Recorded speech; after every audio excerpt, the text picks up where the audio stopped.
And with that, good evening, hello, good Abend, moin. I hope you're all doing well. I hope you all had a great weekend. So welcome to today's stream. And as you can see, we're currently in Malta. And today we are flying from Malta to Santorini, real time, that is, on VATSIM.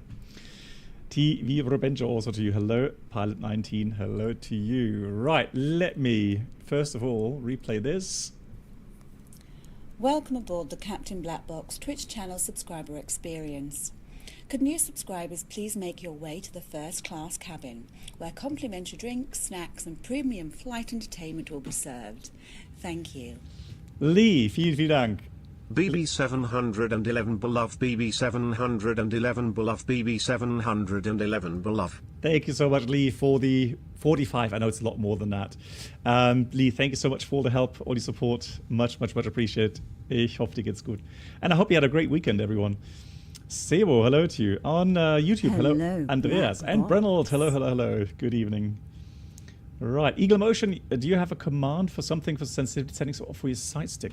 Well, I mean, what I can do, I can show you right now the sensitivity I'm using here. I'm pretty sure I'm using the sensitivity here in from the let me just see sensitivity. The ones from the website. Or are these not the? Hang on, what? Minus 19? Is that correct? Well, at least that's the ones I'm using. Nonetheless, the thing is this, guys. So I'm also under the settings here, under controls. I'm going to try to use SDS off, and the big thing is with flaps 3, there's still some big problems in the flare. So flap 3, I wouldn't even try it, if I'm honest.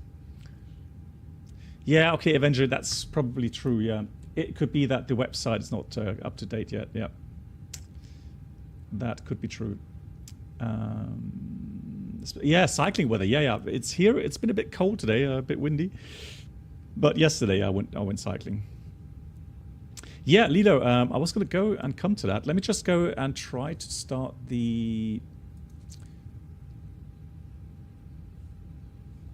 flows here with our FS2 crew. Hopefully that works today. Yeah, interesting, right? Active sky. Like now, after how many years? 4 years? They're coming in and making their active sky now available for Microsoft Flight Sim. So I know that a few people then thought, hey, that's cool, because we know that in P3D, that meant that the weather radar is working, right?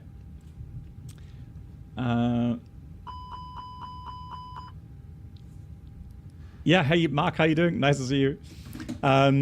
So the initial reaction was, oh, great, you know, we're finally going to get a working weather radar. Well, it's not that easy. Bruno, hello, Bruno. Bruno actually replied instantly in the Discord and, you know, made some good points regarding how it's not that easy to get the weather then showing weather radar returns in the aircraft itself. That would require probably a lot of work from the add-on makers themselves. And I'm not sure. I don't know, you know, regarding Microsoft 2020, if anything big has changed regarding connectivity, weather radar, weather data, etc. I don't know. We're gonna have to wait.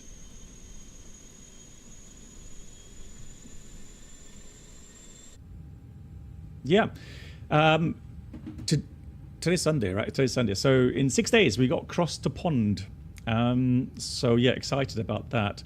The thing is, we still have some rumors regarding a possible release of PMDG 777. Maybe releasing before the cross the pond. We'll see. If not, then I will fly the 747 PMDG. It seems the polls have confirmed this. So Right. Yeah, probably Bruno, right? So Bruno, again, unless Active Sky is using hacks, I highly doubt we'll see a weather radar API. It most likely works the same way as XEnviro and Rex. Yeah, so we have beautiful cloud depictions, maybe some more stable weather simulation, but weather radar, I don't think it's going to work, no.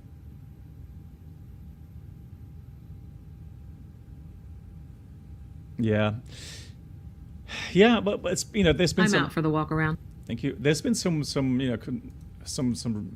rumors and comments. Who knows? But we'll have to wait and see. Anyways, also X-Plane 12.1 release is not yet on the horizon. And VATSIM Club, moin moin. How are you? Hope you had a great weekend. So yeah, I was hoping to try out the 777 from Flight Factor at some point, but again, no have, no can do, right? No, there's no news this weekend. No, nothing. The only big news really was from Active Sky.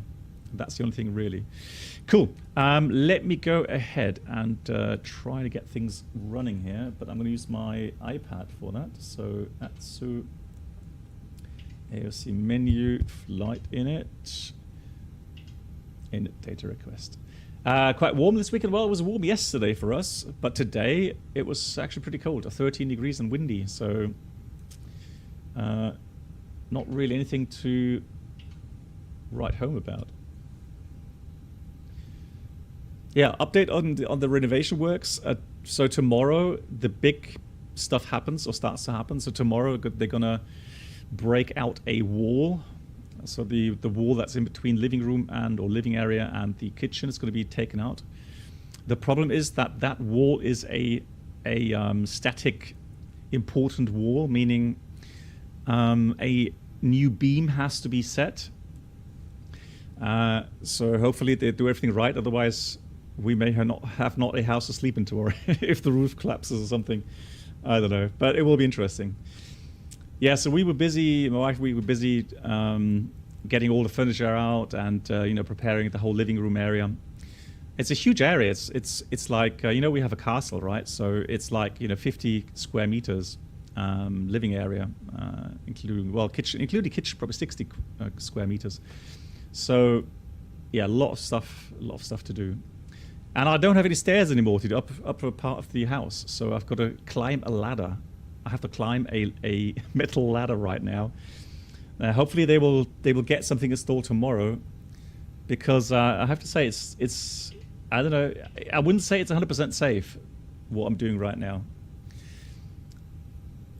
My wife, she had a laughing fit because you got to imagine. So if I take anything upstairs, I have to pack my rucksack. So I've got to put stuff in the rucksack to climb that, that 2-meter ladder up to the upper part of the house. She thought I was funny. Probably was, but hey, all a thing of all depends on your perspective, right? And did I ever mention I'm scared of heights? Yeah. So when I have to go down, I break a sweat. It's literally I look down like 2.5 meters down to the floor below, and then I have to awkwardly climb around or get onto that metal ladder, and everything's shaking. Hey, forward, gute wie geht's?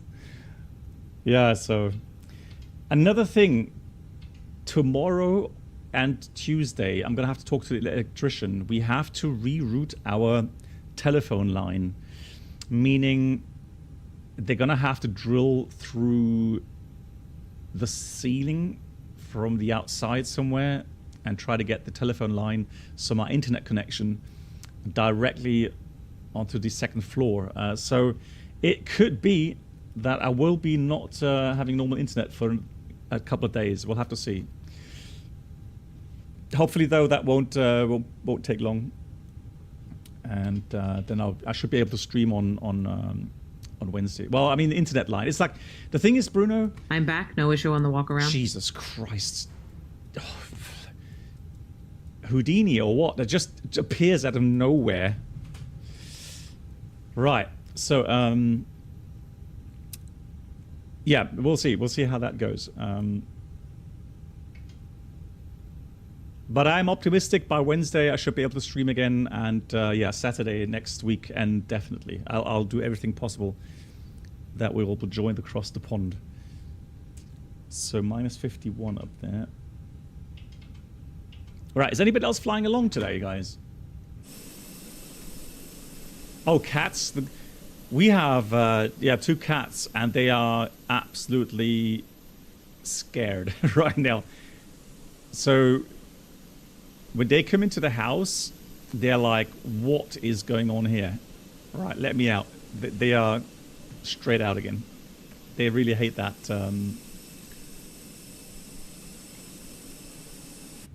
That renovation. Hey, Green Dot Fox, so nice to see you. A Cat 6, oh sorry, a Cat 6 wiring for iNetworking. What on earth is Cat 6 wiring?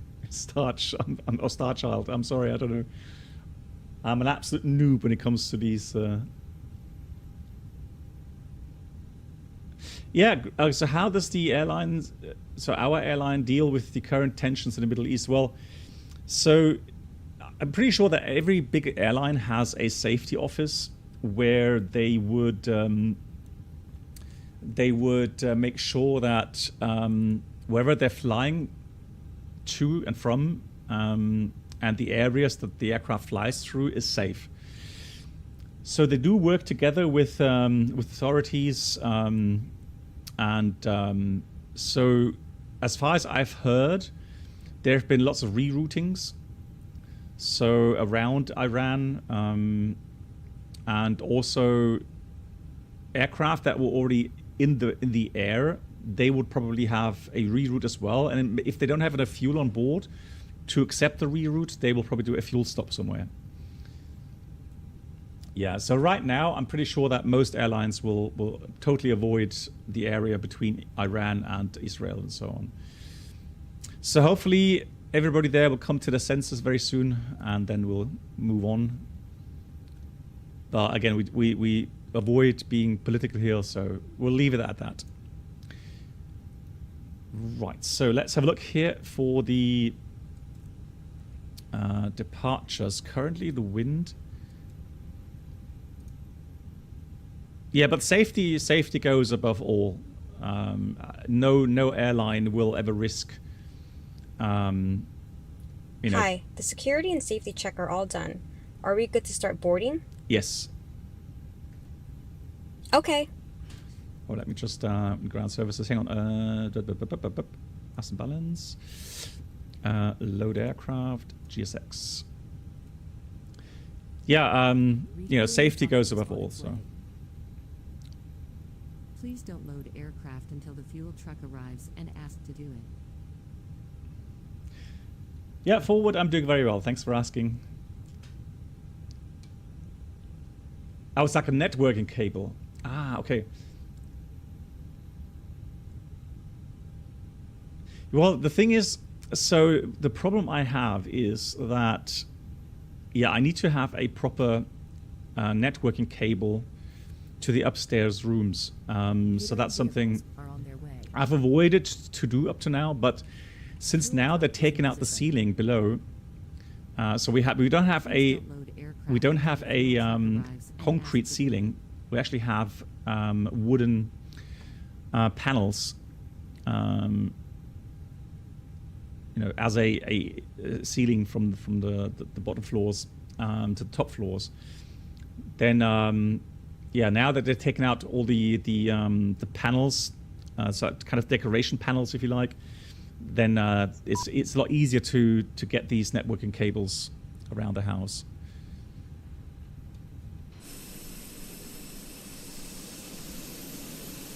Right, fuel truck catering. Excellent. All right. No, I have a private. Well, it's not private. It's a North German company called Aviation. And so telecom. So we live outside of any bigger city, and the problem is that we don't have DSL, so we don't have fiber. Oh, sorry, we do have DSL, but we don't have fiber. Hence, for us,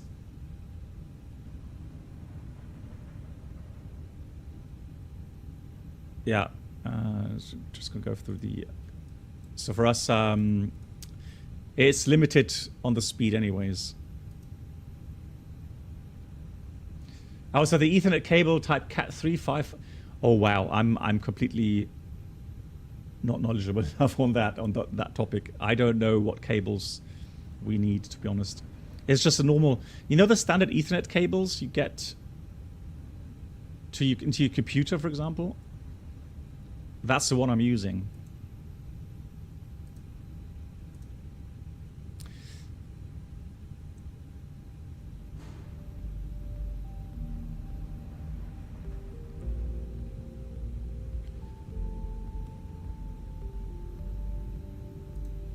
So let me just look at the airport layout. So we've got to depart 13, meaning, because the wind right now is 080 at 16. So we're going to have to go via Echo, backtrack, Lima Hotel. So Echo, backtrack, Hotel South, Hotel there, and then turn around. That's the idea.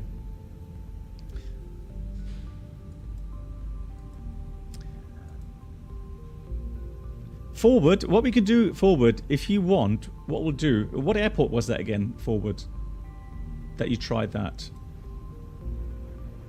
So we're going to go with the Agari 2 Bravo departure, insert. Santorini currently is having 33017. They're supposed to have a little bit windier weather later. If we could look at the flight plan here. So Santorini, yeah, and they could have some gust 32. So definitely could be challenging. But that means we will have the arrival runway. Sorry, not 133. And there we only have an NDB approach. Crazy. So we have RNAV 15, we have VOR 15, and we just have an NDB approach 33. That's interesting. Yeah, we'll also talk about the specifics later on for Santorini. I remember one of those is it only has a 30-meter wide runway, I think. That was Ibiza, okay. Just for that challenge, it's way almost max.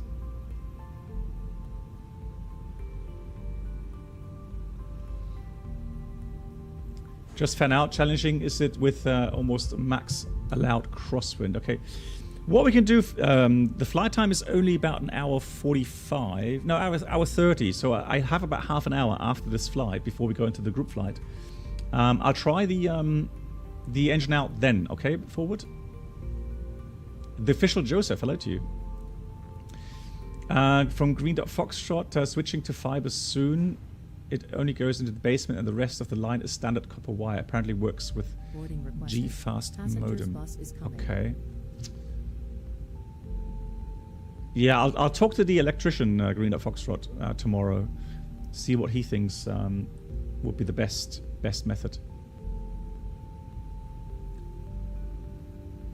So Lilo says the passive mode of Active Sky is interesting. Passive mode is used with live weather and allows Microsoft Flight Sim internal live weather depiction to take full control of weather depiction in the simulator, while Active Sky provides active air effects and other. Okay.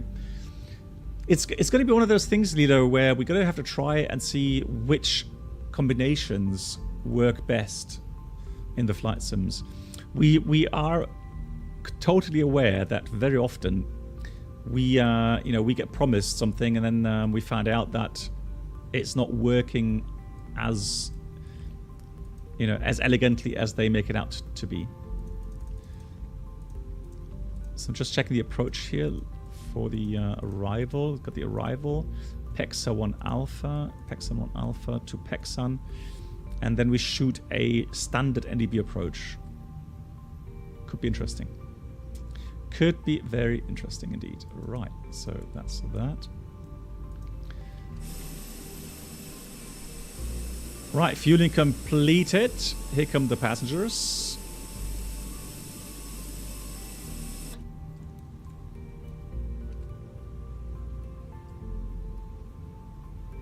Yeah, forward it should be. It should be no problem.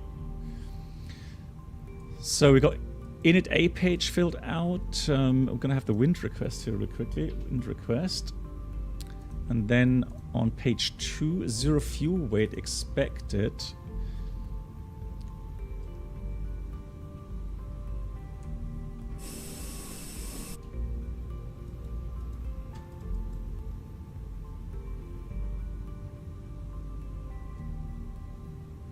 Let's have a look. Planned is... That's a current... 57.2 according to the flight plan. 57.2. Block fuel we have 7.5. 7.5 should give us a little bit extra fuel. About 800 kilograms extra fuel.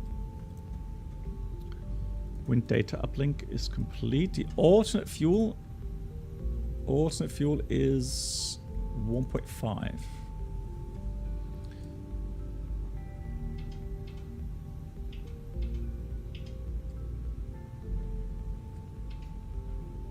Passengers bus is coming. There we go. So we have 800 kilograms extra. That's good. So diffrips. A page, B page for a flight plan, RATNAV for departure. Now departure says, why are there VIA options on the flight plan star page at certain airports? Yeah, because you have initial waypoints sometimes. So for certain approaches, you know, RF approaches, conventional approaches, there are different initial approach fixes. And so that's where you have the VIA.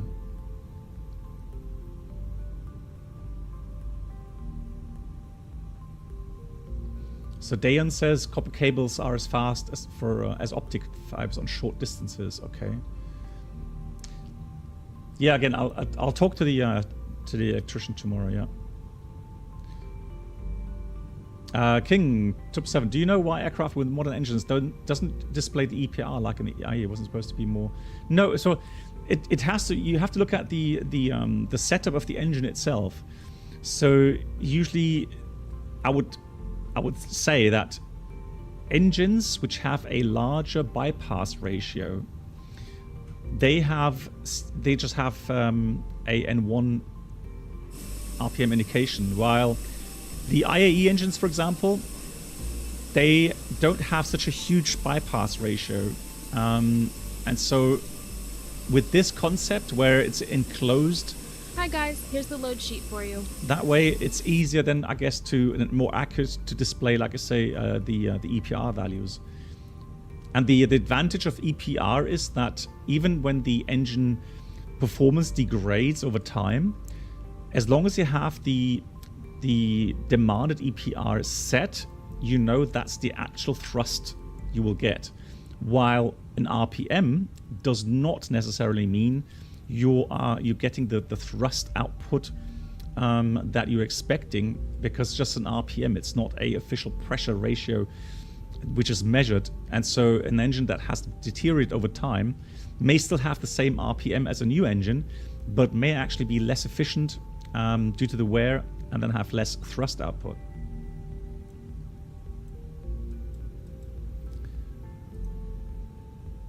So departure today, transition 5000. We're going to go to 1.6 Lima, Quebec. That's the ILS DME value. Then we'll turn right 180 degrees to 4 degrees from the ILS. Then left 045 track. And then intercept Gozo radial 091 to Adari. So I want to have Gozo, and we want to have Lima, Quebec. Officially here, Lima, Quebec. So now I'm entering that. The reason why I'm entering that manually is the following. Initially, on the takeoff roll, what you'll see is that you're going to have a DME reading from Lima, Quebec. However, once you lift off, it disappears. That's how the system's supposed to be, because on takeoff, if the aircraft receives a valid localizer signal, you will have runway depicted here and the runway deviation bar showing, or centerline deviation bar showing. However, once you lift off, the system thinks, well, now that you're airborne, you don't need that lateral localizer guidance anymore, and switches it off. So just make sure that it remains visible. Dial that in manually and then leave the LS key on. You just have to remember that once you pass 10,000 feet and you do your normal flows, including clear RATNAV, then make sure you also clear out the ILS here, so that auto tune can be available again. Mr. Crisp. Well, the thing is, that is from FS2 Crew right now.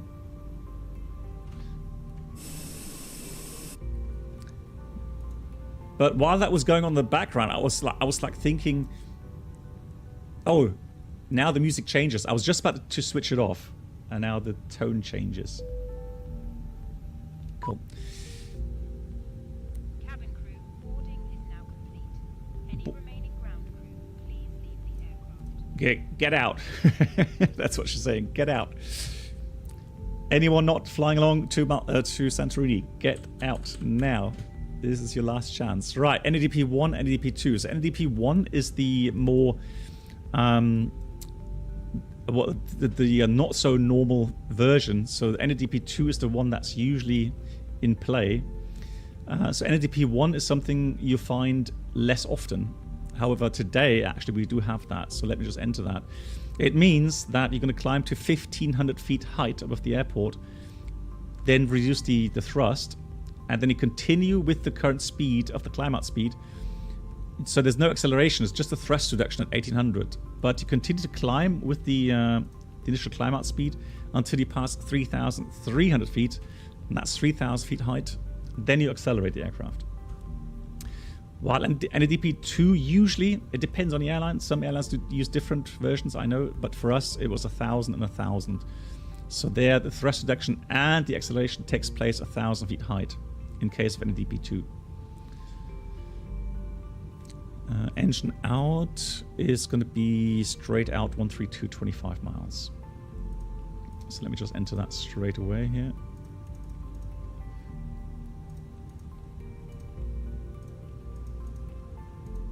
.25 miles for the engine out procedure. Secondary, copy active. In case anything goes wrong, we're going to come back to Malta. And we're going to fly the ILS 13, no star, and no via. So we're not choosing any initial approach fixes, we're just using the no via here. Cool. Performance, last thing to do. So let's work out. Ladies and gentlemen, welcome on board today. As you locate your assigned seats, please place your smaller items under the seat in front of you to provide more room for larger items in our overhead compartments. Dry runway. Sync the load sheet final, so 64.4. 30.4, the wind will leave. I'm just going to take 1019, just in case the... Did I just... Hang on, did I just accidentally clear something now? Right, 1019. 1019. Oh, I keep press. I try to press enter, and it. Yeah, that's me misclicking. So that goes away automatically. 1019. There we go. I don't have to press enter. Cool. Now here's the trick, guys. What you can do is try to see if you can actually plan for an intersection takeoff at Malta. So what we'll do is we're going to try to work out the takeoff performance out of Echo. But you can see that's a pretty big runway shift. But sometimes it works. So let me see how much performance we're going to leave. 32.5. So 57.2, 64.7, taxi out. But then I would have to work out with 64.5 or something, because the taxi time is going to be a lot less. So then let me try to put 64.5. CG was 30.4. Questions. I heard that IAEs can be more efficient in maintenance aspect. Is it about frustrating? Yeah. I'm not a technician. I don't have any real empirical values regarding life or engine life differences between CFM and IAE. I don't even know how easily you would get infos on that. So there we go. So full length would be 3,350 meters. From intersection Echo, it's 2,000 meters. Should still be good enough. Let me try that. So that still gives us 51 degrees of flex. Happy with that. 1300 meters shift.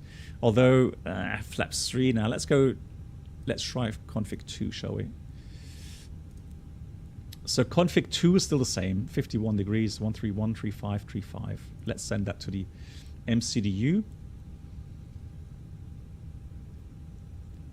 Not everyone in chat is getting some space today here. Tough luck. Right, no, all good. So then let me just finish those values in FS2 crew. Weather is good. Pushback not required. Config 2, thrust reduced. Weather is threats none. Takeoff runway is 13. Speeds we have 131. 135, the 2135, flex temperature is 51, cruising level is 35,000 feet, thrust reduction is going to be in 1,500, transition is in, where was transition? Hold on. 5,000, there we go, all good. Engine out acceleration is in 1800. Hey Alex, doing well. How are you? How would you know? Well, you would not get any proper calculation values from the FENIX if it's not enough. Hey Dustin, hello. Dankeschön. Dustin, I hope you had a great weekend. Are you ready for the departure brief? Go ahead. So A320 IAE engines. Technically, everything's fine. No issues. Fuel, we ordered 7.5. We currently have 7,480 on board. Balanced. That reminds me. Oh, APU is running. Fantastic. Then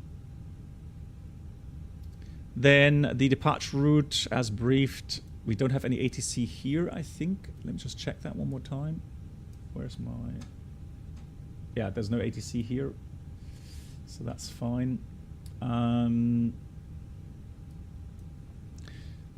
So the Agari to Bravo departure, initial climb. Did it say on the chart by any chance?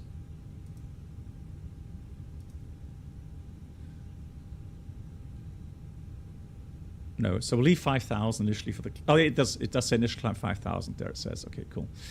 So initial climb 5,000, sectors 2,000 feet, extra fuel 800 kilograms. Hotspots taxi out. Well, Echo intersection, be careful. Make sure that we line up correctly, not the wrong direction. So that's the only threat, really. I can see here, hotspot 10, and yeah, lineup has to be checked. In case engine failures, straight out, runway track. Acceleration is in 1,800 feet, climb up to 3,000, and then radar vectored approach. Landing 13. I don't Giftswerk. I'm not. So if you want an FCU, you would have to write to them and say that you will be promoting it.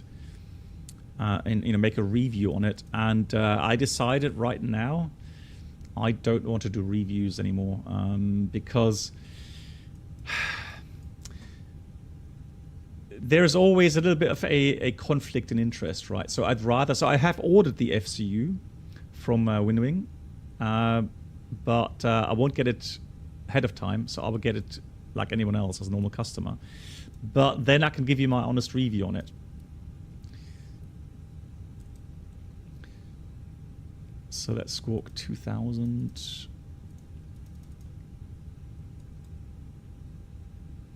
Oh, you had an 8-hour first aid course. But Dustin, I always found first aid courses really, really good because you feel so much better knowing that, you know, you refreshed your memory regarding, you know, helping or saving other people's lives, really.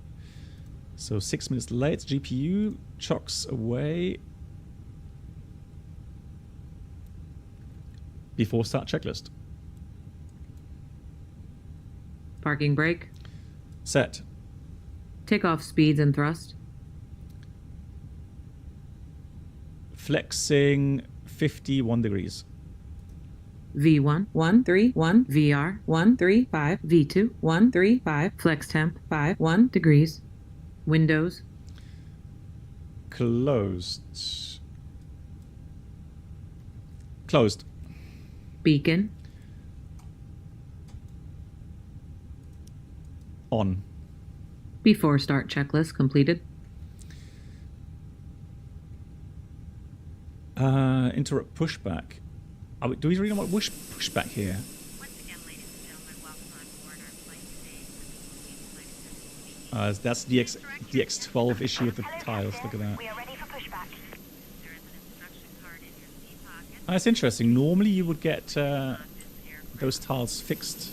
regulations require compliance with this information as well as all rules. Yeah, it's fine. We'll take pushback. Lighted information signs and posted Will you participate in Cross the Pond? Yes, mathematics. So there was a poll on my Discord by pulling on the belt. Departure checks completed. whether or not to take the Inserted. PMDG 777 Seatbelt fastened at all times while and doors are clearly marked with exit signs and instructions. yeah, so or the 747 from PMDG. So the poll said 747 NP3, that is, of course. Sierra Hotel, you're often using the Great Info tool by the website. Is there possibility to purchase the integration for the flow wheel? There's no need to purchase. Hang on, let me just. Where complimentary drinks, snacks, and premium flight entertainment. Hey, will be Sim served. Caesar, nice to Thank see you. How are you? Lovely to see you. Big shout out. BB711 beloved, BB711 beloved, BB711 beloved. Have a big shout out, please, to Sim Caesar. Guys, if you don't know Sim Caesar, please check out his channel on Twitch. Sim Caesar, I hope you're doing well. So Sierra Hotel, what you would need, you need the Flow Pro version, so the Flow app. So that's the only thing you will need, the payware version. The integration with our tool is free. You can download that stuff on our Discord server.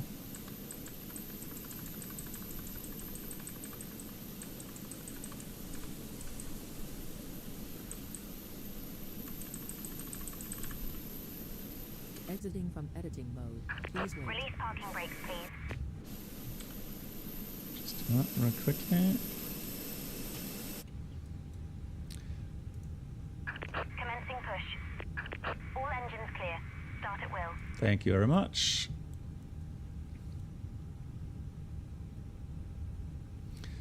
So just make sure that we have a fuel bleed on and we have the fuel pumps off. One more thing I have to do is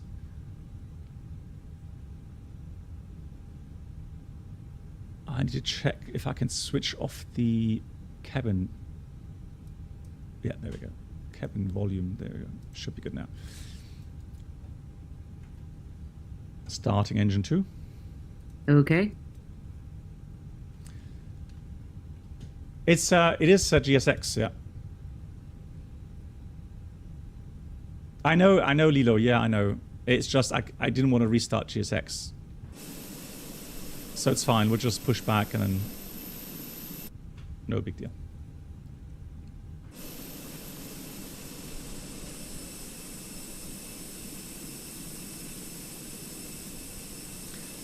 So the IAE engines have about 30-second cooling period where no fuel is introduced. So it kind of does a short motoring of the engine. Please set parking brakes.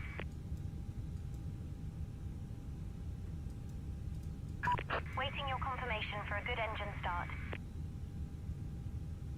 Oh, you're right. Lol. Okay. You see, have not flown the Airbus for ages, so lol. Already forgotten how to start the A320. So 30 seconds. Let's try that. 30 seconds. You can see N2 rotation there. BB, pay attention to flex values. It always overshoots and EPR goes up after putting in climb detent. Okay, interesting. Ah, there we go.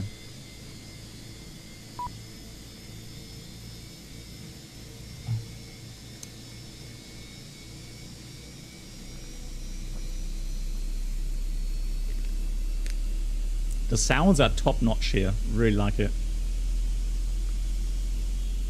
Really, really good.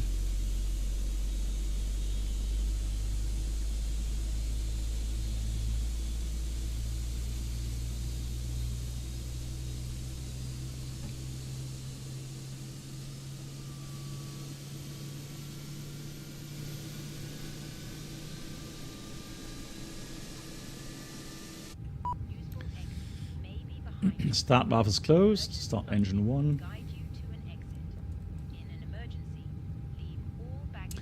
Is it bad if you forget the switch technique? Well, nothing happens.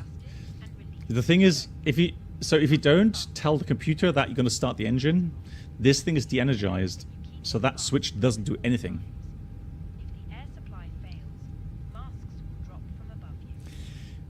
So the thing is, Airbus really made sure that it tries to get the aircraft into a very, very safe state, right? So that anyone, like me just now, totally forgetting to put that to ignition, nothing bad happens, right?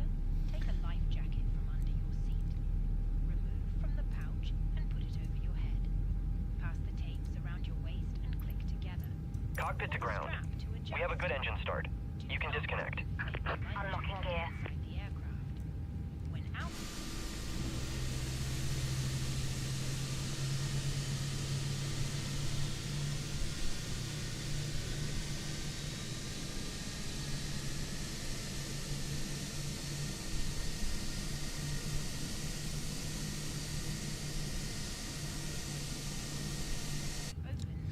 Very nice. So all I do now is this, and this, and my first officer will do the rest. Very good.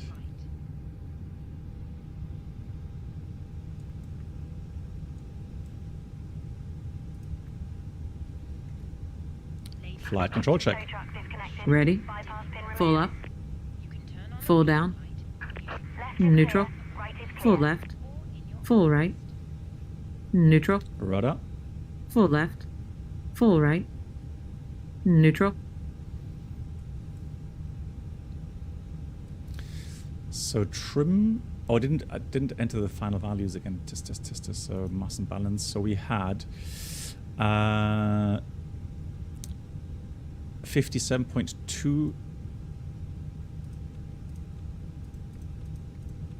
And we had 32.4 for the CG. 32.4. And 32.4 is supposed to give me pretty much down 0.8 or something. Oh, let's say 0.9.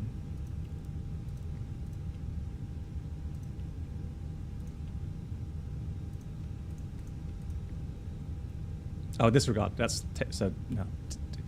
The takeoff CG is different. That's 30.4. So that should be 30.4, about half, 0.4 down, 0.4, yeah, as it says here, 0.4 down. So that is confirmed after start checklist. Anti-ice. Off. ECAM status. Checked.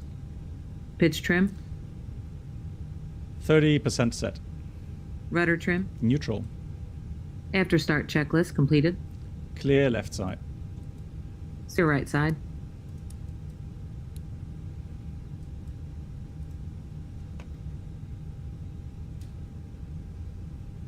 Man, I feel already so rusty on the A320. Crazy. Brake check. Pressure 0.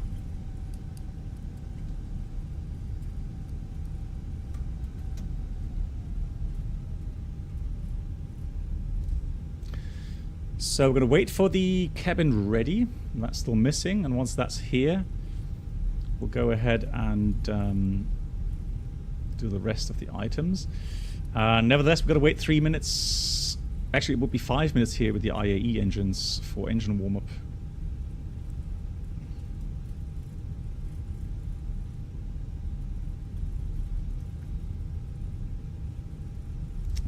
Yeah, although the oil pressure, oil temperature is nice already, but nonetheless, for engine stabilization, it will be 5 minutes roundabout.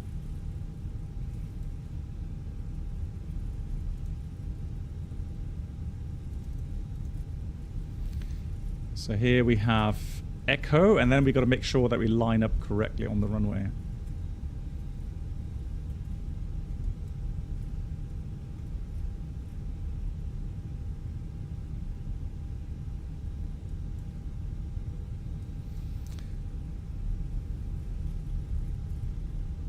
Oh, hang on, that's new, isn't it? Hold on, is that new taxiway?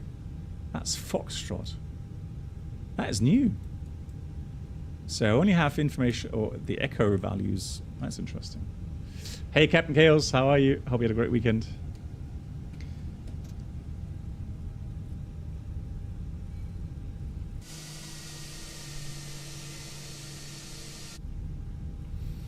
Yeah, you can see here they've drawn that in as a work in progress. Hi, Captain. The cabin is now secure for takeoff. Thank you much. Interesting that it's already depicted in the sim. That's weird. Okay. Welcome aboard the Captain Black Box Duo Channel experience. Pineweb, thank you so much for the Twitch Prime. Subscribers please make their way to the first class cabin, where complimentary drinks, snacks, and premium flight infotainment will be served. Thank you. Thank you so much for joining our community, Pineweb. Much appreciated. Thank you so much. I hope you're doing well. Before takeoff checklist. Parking brake. Oh, restart the checklist. Parking brake.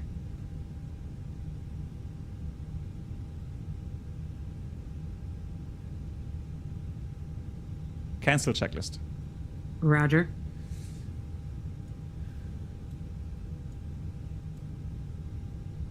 Cleared for lineup. Lineup checklist. Takeoff runway. Oh, cancel checklist. Takeoff runway confirm. Approach path clear of traffic. No. Hang on.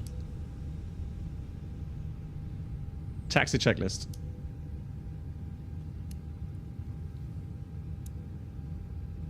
I messed up the flows now. Hang on.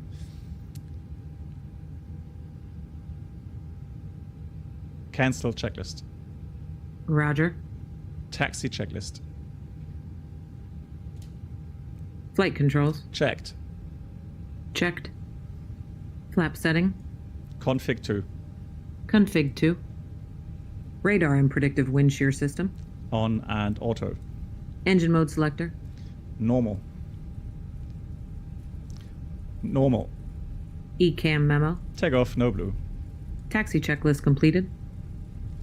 Line up items. Takeoff runway. Confirmed. Runway 13 confirmed. TCAS. TARA. PAX 1 and 2. Off. Lineup checklist completed. No, that was my fault with the checklists. I completely messed up the sequence of the checklist. So we might as well do the call here. Malta traffic, Air Malta 4287 departing runway 13 in Malta. Ready? Ready? Takeoff. Check.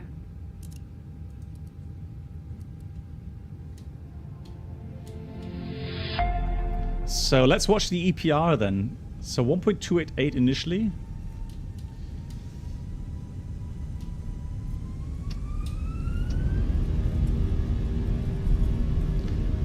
Manflex 51 SAS runway auto thrust blue.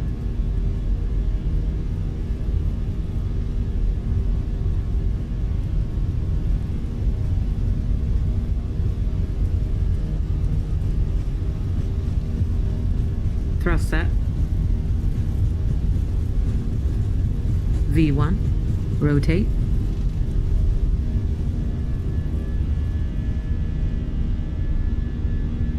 Positive climb. Gear up. Gear up.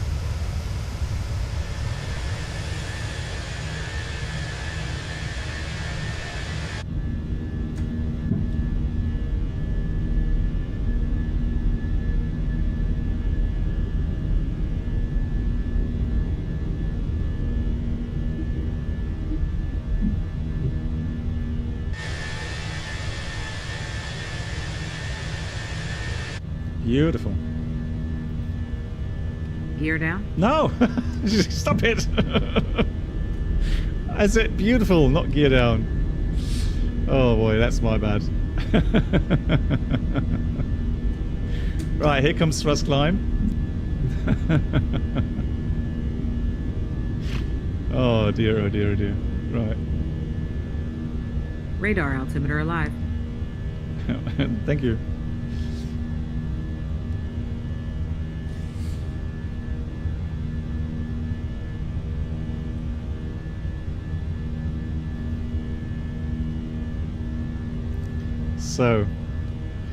So we have the thrust reduction. I didn't see any weird EPR readings though. So that seems to be alright. Right, 4 miles from the ILS, we turn left again. So we got thrust climb, alt blue, 5000 here.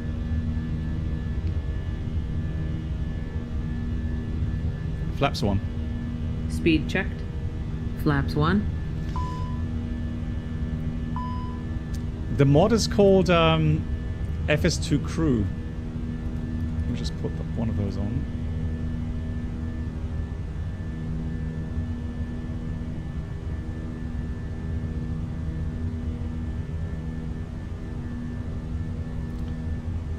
Flap 0.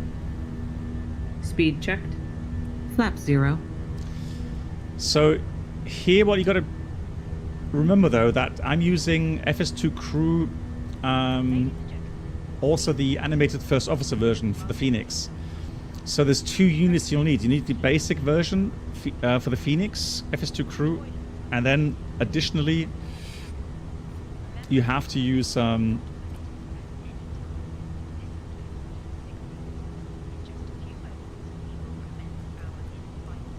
let me just gear up. Check speed.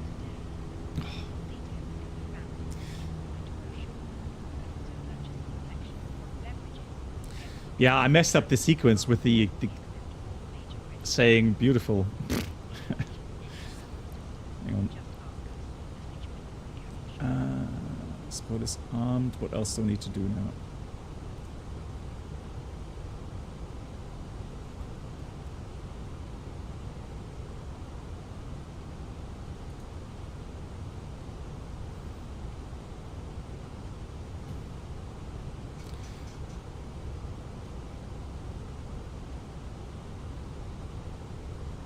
So let me just continue climb initially.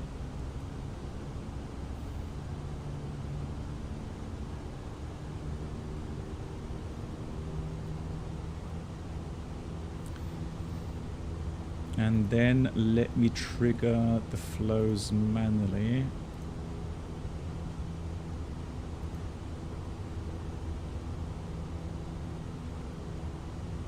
Cancel checklist. Cancel checklist.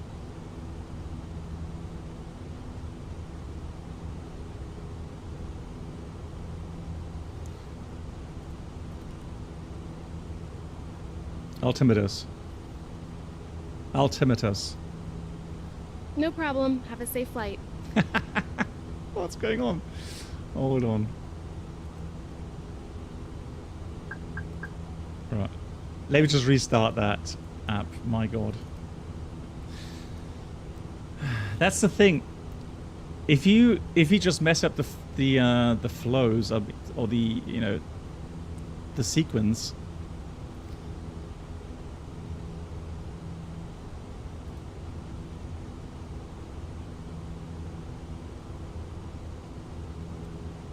so let me just restart.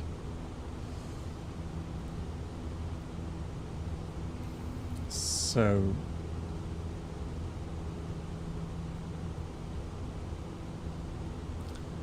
active checklist. Voice control. So in our acceleration, 10,000 foot climb.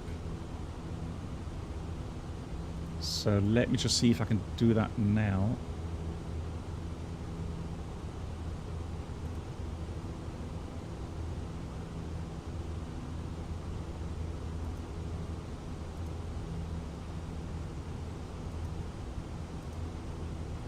Alright, there we go. So maybe now we got that back in sequence. So these are the 10,000 feet climb flows.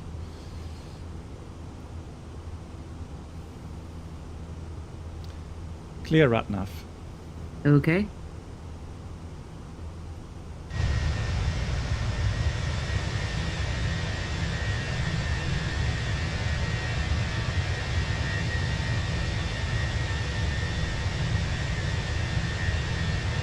Malta in the background there, fantastic. No, normally you can't see NDP1, NDP2 in Navigraph, no. Those values are usually only visible in the airline documents that pilots have.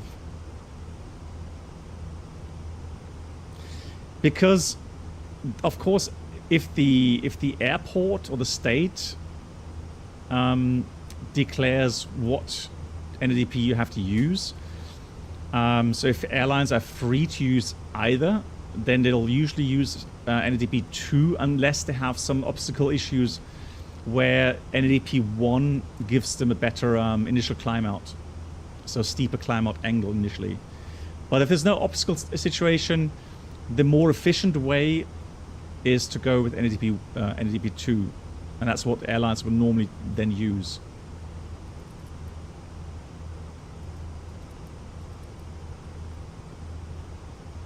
Seatbelts off.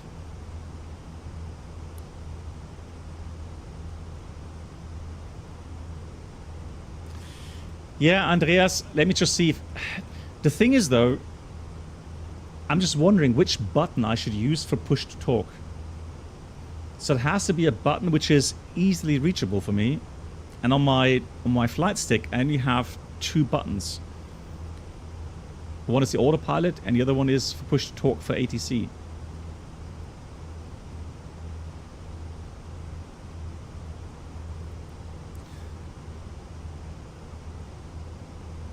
So what I have a button which toggles the whole system hard mute on and off. And I think I'll get used to it again after using it for a while. But let me see. Does it take, hang on, does it take...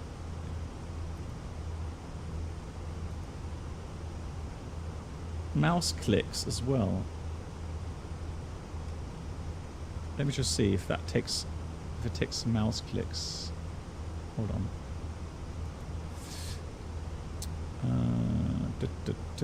Input assignment.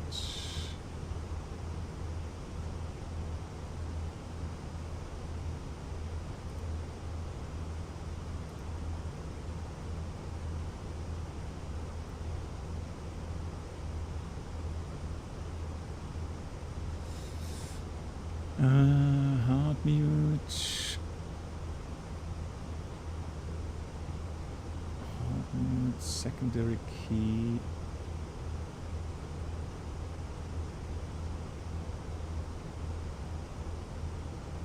how it's a toggle main panel, main key. Which one is, do you know, hang on, Andreas, which one is that from the list?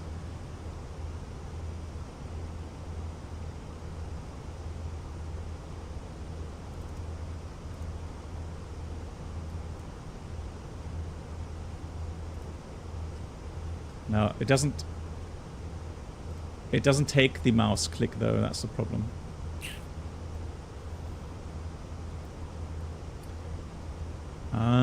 Which one shall I do then for the hard nude?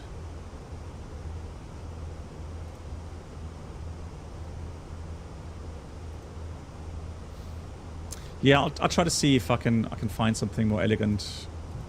But for now, it should be fine. Hey Sterling, we had the what was it called? The Agari 2 Bravo departure, runway 13.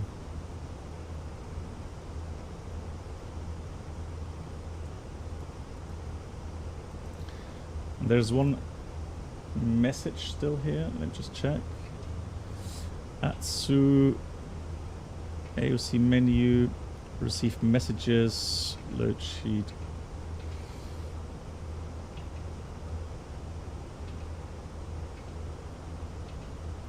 Load sheet, fantastic.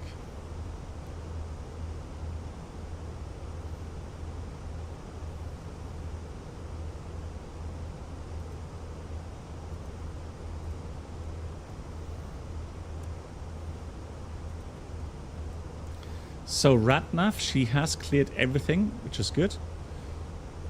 So one more thing to do here, clear the fix info page. So that's done. Secondary will copy active as well. So now everything's done regarding the MCD as well. A lot of airlines actually use dome light during nighttime operations, but I just find that really bright.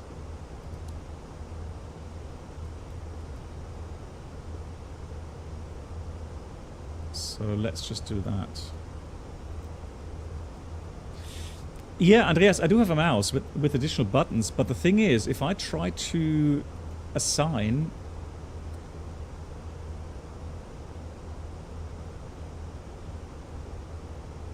anything regard to a mouse button, it doesn't recognize it when I try to change the input.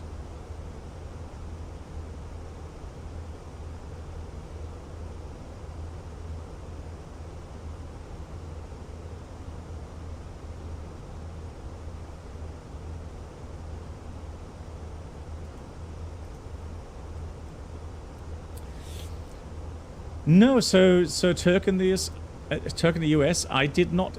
You set climb power, right? I did not see any weird climb power settings. No.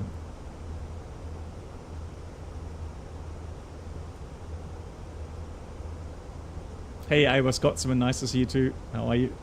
Big shout out to Iowa Scotsman, also a streamer on Twitch.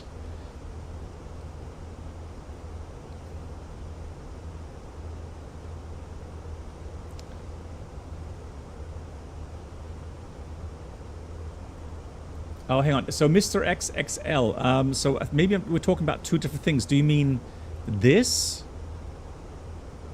So do you mean this app, or do you mean the first officer? Which one do you mean? Oh, okay. So I thought you actually meant when climb power is set. Didn't you write climb power earlier on?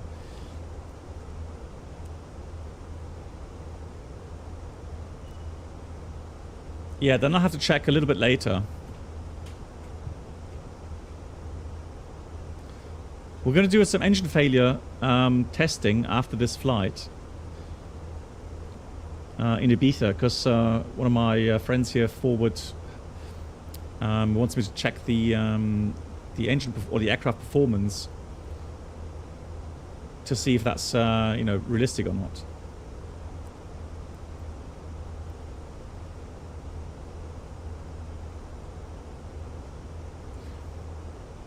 Is the traffic pattern the same for every aircraft type, or they differ?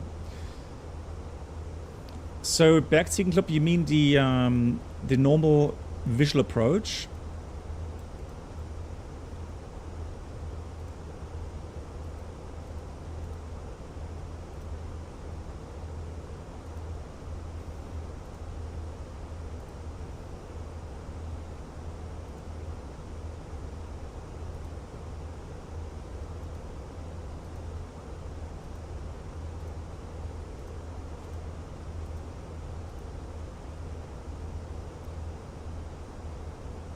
So that's the visual approach. Where's my visual approach?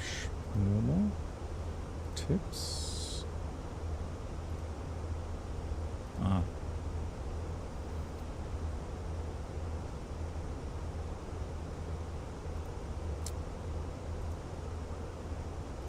Patterns. Visual pattern tips.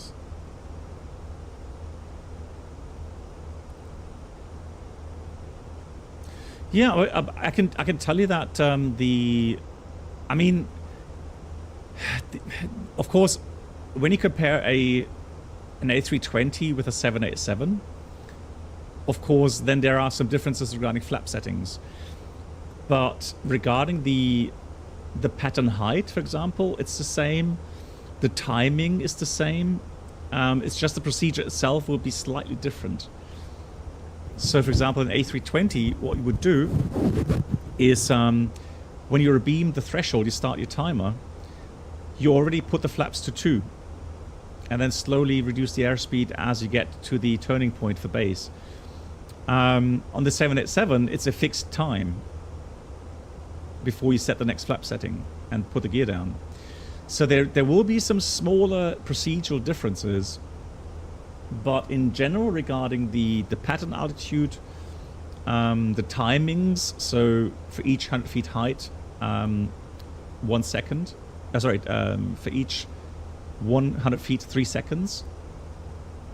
So the calculations itself should be the same, yeah. It should be the same, yeah. Okay, and Turk in the US says, so not only does it overshoot the EPR on takeoff, I think, you know what, I actually think I heard of the issue already. Yeah, I think I heard somebody already report that issue. So it is something that FS2 crew would have to fix. Oh, and one more thing, guys. Remember the 757, or was it 767 from United that had to return, and people were saying it's returning to Brussels. Correct me if I'm wrong, but didn't that flight actually go back to London in the end? And on Aviation Herald, I think they said it had a battery failure. It did go. So thanks, guys. So it did go back to Heathrow.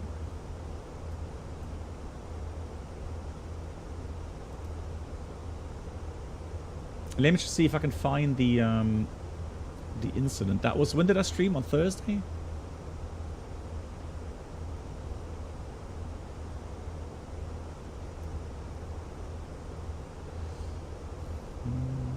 Okay, so what I found out that they had a battery failure.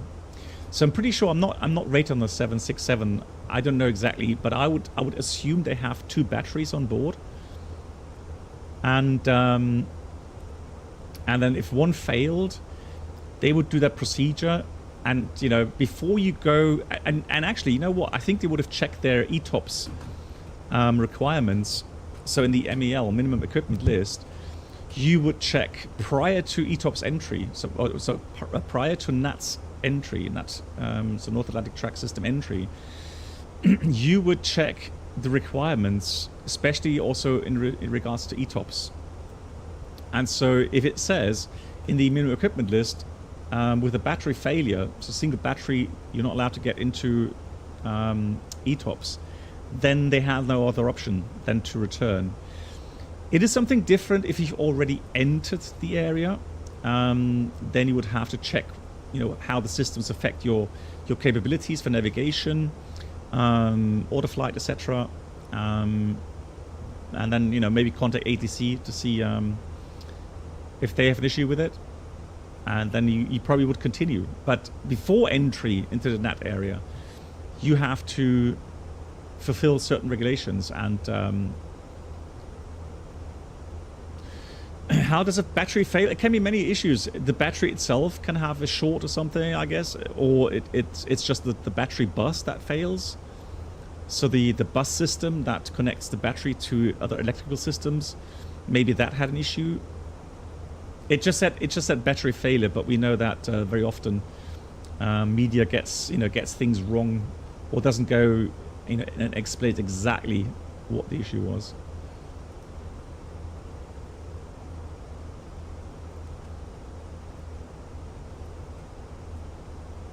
Now, while we're here, let me just check my documents.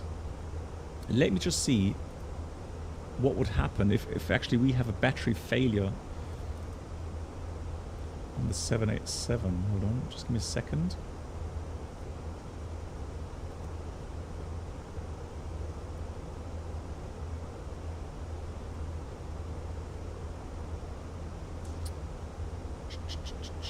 Where is it? Where is it? Where is it?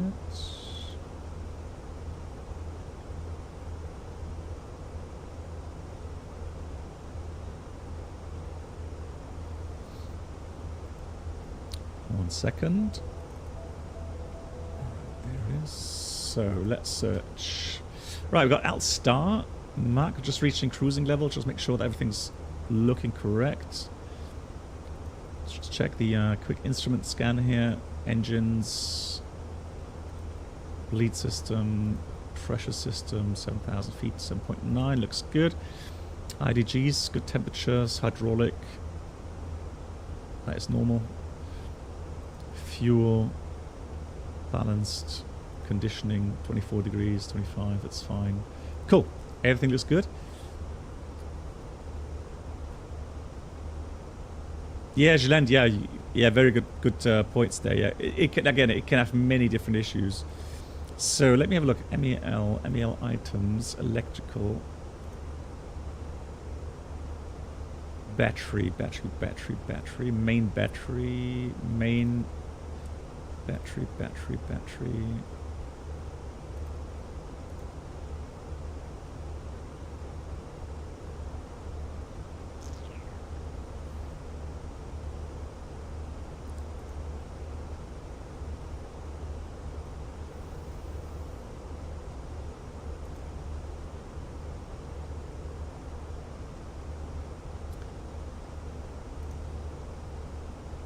So, give an example. So the 787 has main batteries and also has an APU battery. And the APU battery, it says, may be inoperative or removed provided APU is not used. The left AGCU operates normally. The VFSG, so the generator system operates normally. And flight remains within 180 minutes of landing at a suitable airport. It is ATOPS affected, but you could still fly ETOPS as long as you have a airport within 180 minutes. The normal battery isn't actually listed, meaning for me, if a main battery fails or has an issue, that's a no-go. So there's no way that that I could enter ETOPS region. Do I use FS Realistic? No, not at the moment. No.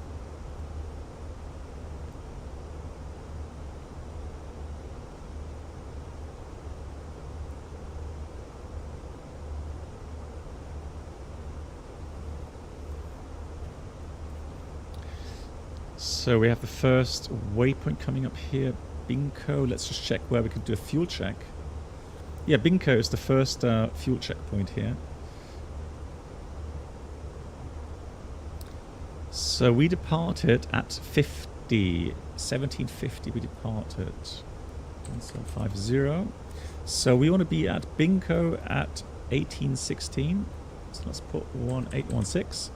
We're expecting 4.5 plus the extra 800 kilograms. So be aware, in the remaining fuel indications, the extra here isn't listed. In reality, so in the flight plans that we get, it is included in these fuel checkpoints. But we have to look for 5.3 tons at Binko and 16 past.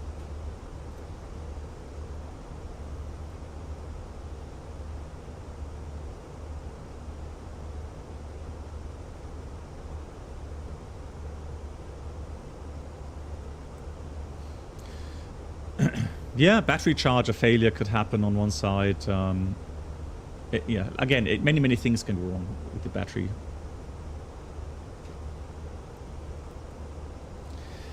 Now, overheat is always something... Ugh.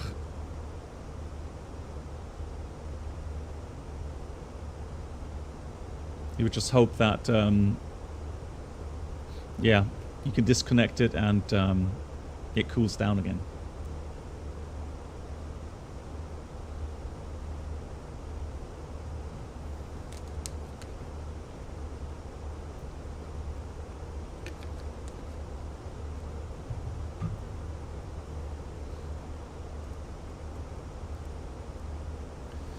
Another company message. Wonder what it is.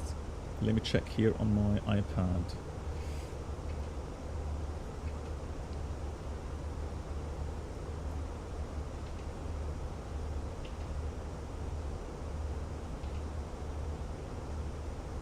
Delay card? What? Who says we're late? 1911 we're supposed to land. 1911 and we're actually early. We're not late. What are you talking about?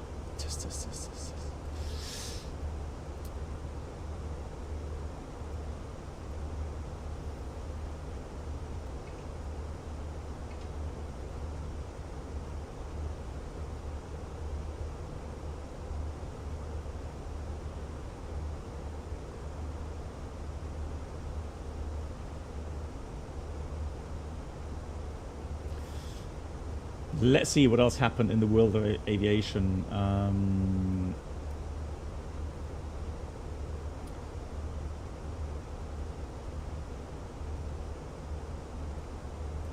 Engine vibration after possible tail strike. That sounds interesting.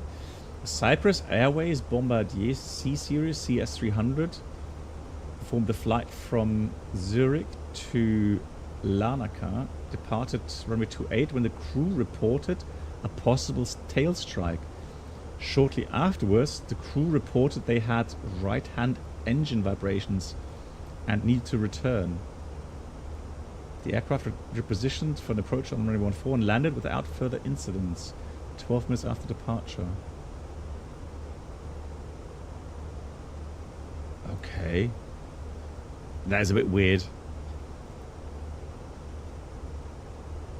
I mean, tail strike is one thing, but then I don't know how you would connect that with an engine problem. Very peculiar. Hey Johnny, you heard a story where the battery charger was faulty and overcharged the battery, so the battery acid actually started to boil. Yeah, I had that happen on my VW Beetle. It overcharged the battery, and the smell was well, the smell is or the gases are poisonous for one, but it smelled really terrible, really chemically, and yeah, I just stopped the car and got out the car. But it took me a while to figure out what it was. Good, so we got 5.6 we're supposed to have, was it? 5.6? No, 5.3. At Binko, we've got 5.3, perfect. And 16, 18, so 2 minutes. Let's put 3 minutes late then. So let's put Binko 18. Oh, hang on, 1819. And we had 5.3 tons as expected. Fantastic. Good on fuel. A little bit late. Although not late for arrival, just a little bit late for the turning point there.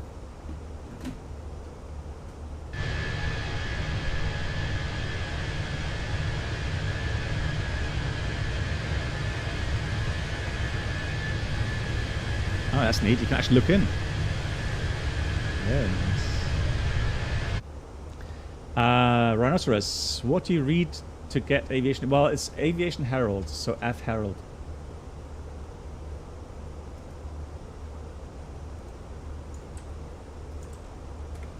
It's this one here.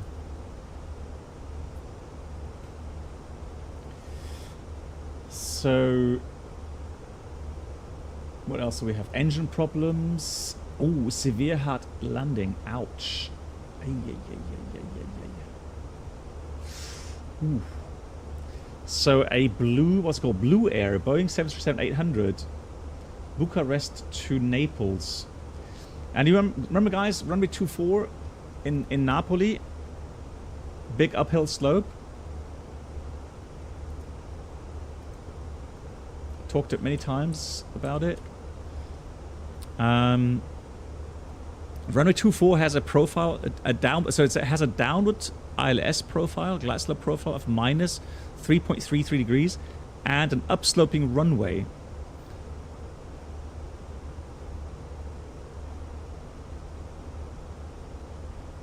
And so that's really something which, you know, you have to be so careful regarding hard landings. It's actually one of the briefing points underneath threats. So so what happened then?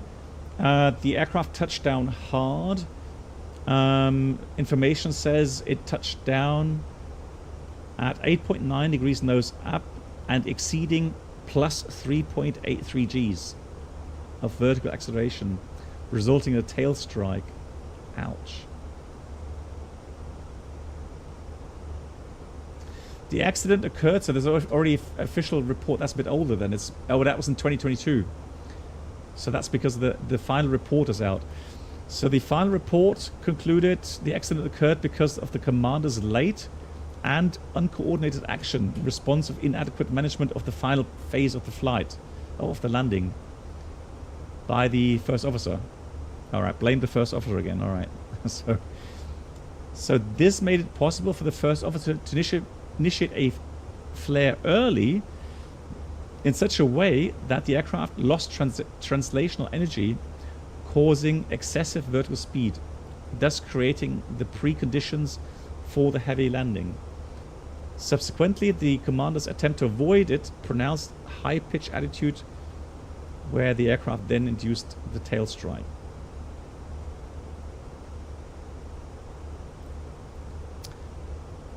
Gift sack, no, which, hang on, let me just see, Houston.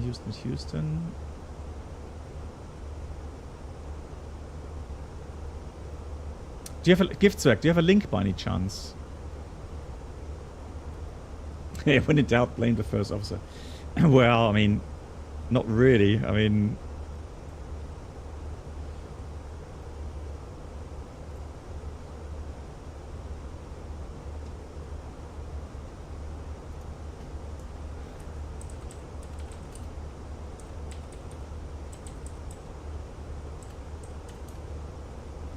Oh, hang on.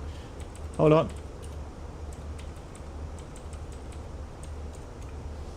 Right, try now. Gift spec, can you try again, please? I'd love to read that report, yeah. Thank you. Thank you much. Hold on. Yeah, thanks. So, okay. So, preliminary report summarizing the following events. The captain was the pilot flying and the first officer pilot monitoring. The captain said he observed the reported runway surface condition codes when checking the automated information of the ATIS via his electronic flight bag.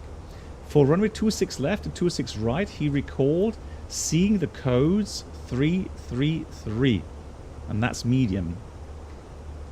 And for runway 27, the code's 555, which would be wet, i.e. braking action good.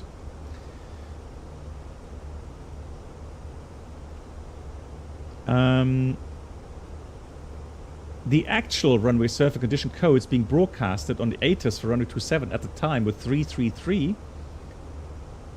So slippery when wet, i.e. medium. When the crew checked with Houston approach control, they were told to expect a landing on runway 26 left. The captain asked the FO to request a landing on runway 27 instead. Ah, okay. So they thought 27 had the better braking action. So, I mean, that's a good threat and error management. But they had the wrong values. So instead of 5, but actually 3 only. So after checking in with Houston Tower, about 12,000 feet, the captain asked the first officer to request approval to roll to the end of runway 27. The FO made the request, the tower controller approved them, and instructed them keep up your speed. The captain changed the auto brake setting from 2 to 1, which will command a reduced deceleration rate. The approach was conducted in instrument approach conditions, IMC. The airplane broke out the clouds between 800 to 1,000 feet, MSL. They reported that the visibility under the clouds was good, and the captain recalled that the runway appeared dry. Okay, that's interesting. The FO recalled that the runway appeared wet. Also interesting, so different perception there. The crew stated that the touchdown was uneventful at an appropriate speed and within the touchdown zone. The speed brakes extended normally, and the thrust reversers were deployed to idle reverse thrust. The captain said that shortly after touchdown, he retracted the speed brakes. Ouch. Okay. Okay. We don't do that at our company. We don't do that. I'll get into that in a minute. So he retracted the speed brakes by the action of moving the speed brake lever to its down and locked position, which disabled the auto brakes. That's one of the reasons. He did not slow too much initially because the runway appeared dry. He wanted to expedite the time on the runway and because he preferred decelerating gradually for passenger comfort. Okay. The captain said he applied the brakes manually using the toe brakes at about 6,000 feet from the end of the runway, but felt as if the deceleration was less than normal. DFDR data, so digital flight data recorder data, and automatic dependent service radar broadcast ADS-B data indicated that after the disabling of the auto brakes occurred, manual braking did not begin until the airplane was about 4,000 feet from the end of the runway. So 4,000 feet, that's about 1,300 meters, 1,200 meters. The captain recalled hearing the runway awareness and advisory system, the RAS alert, coming, indicating 1,000 feet of runway distance remaining. Now, 1,000 feet, remember guys, that is your touchdown zone markers on the runway. The big rectangular white, or the big white rectangles. So 1,000 feet, 300 meters is not much. He became concerned and began applying more pressure to the brakes. As he approached the end of the runway, he elected to attempt to turn onto taxiway Sierra Charlie by utilizing the steering tiller and rudder pedals while pushing aggressively on the brake pedals. During the turn onto the taxiway, he felt the fuselage and rudder brake pedals begin to shake violently. He briefly released. So that to me indicates the anti-skid system activating and the aircraft skidding. He briefly released the brake pressure and the shaking ceased. Okay, that definitely indicates it's the anti-skid kicking in. He then reapplied aggressively brake pressure and the shaking resumed. The airplane slid off the runway and the left main landing gear tires and nose wheel tires entered the grass before the airplane became to rest with its left wing low. So they were kind of in a skid sideways anyways. So they weren't going straight down the runway or taxiway anymore. They were actually going sideways. And landing gear does not react well to sideward forces. It can withstand, of course, some partial sidewards forces. But if you then come from a surface with a concrete surface and then go into a very, very kind of soft grass, then or mud even, in a sidewards motion, that definitely exceeds the forces for the landing gear.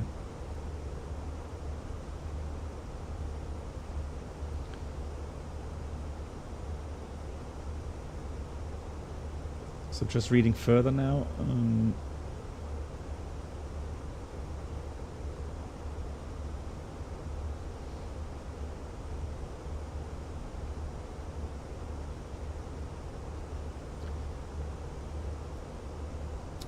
The right turn to exit the runway was initiated at about 39 knots ground speed, and the aircraft departed the end of the paved surface at about 22 knots. Okay. Yeah. So, So for us, when we land on the runway, which is very long, we are allowed to say, assuming the runway is dry, what we are allowed to do is to not use reverse thrust on purpose. So what we would normally do is we would definitely still open the reversers initially until we are sure that we have a good deceleration available, and then we would be allowed to stow the reversers. However, the speed brakes, we have to maintain the speed brakes until reaching taxi speed, i.e. anything below 30 knots. We are not allowed to stow the speed brakes prior to that, even if the runway is extremely long. A very interesting observation that I've made many, many times in the real aircraft is that even if you use no auto brake, okay, so also what you're allowed to do, you're allowed to go with zero auto brake. So just manual braking, that is allowed, right? However, speed brakes always have to be used, always, right? And it's incredible to see how much deceleration force you already get just by having the speed brakes out, so the ground spoilers out. There is a really, really well noticeable deceleration rate with that.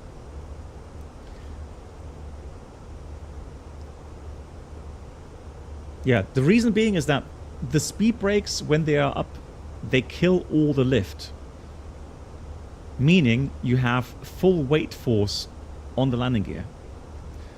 The moment that you retract the spoilers, you know, even at, let's say, 70 knots, there will still be some lift created by the wings.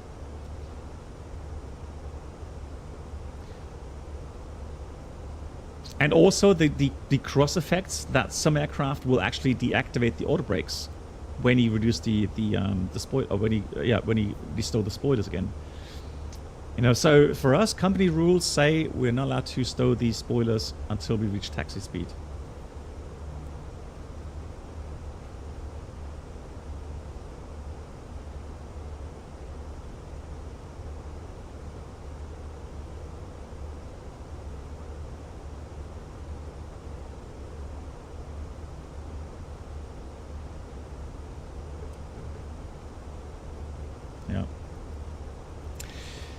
Yeah, so I mean, it's one of those things where it's a you know, kind of a chain of events again, right?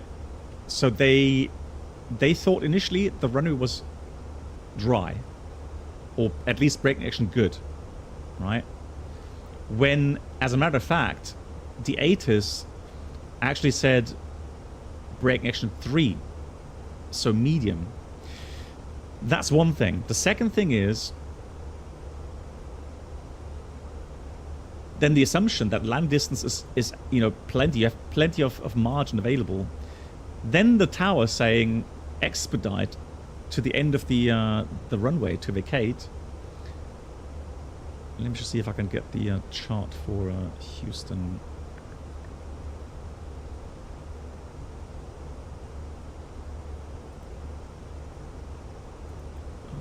Let me do that here.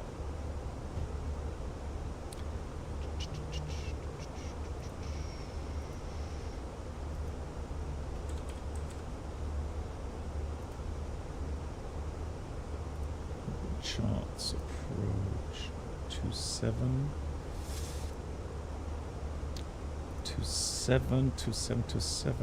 airport. So yeah, so they landed, yeah, there we go. So they landed 27 and tower told them to expedite vacating Sierra Charlie right at the end. So that's another chain, right, in that accident or incident or little part again, one of the links in that chain. And then, yeah, just initiating the braking way too late, and then realizing that the braking action is actually bad.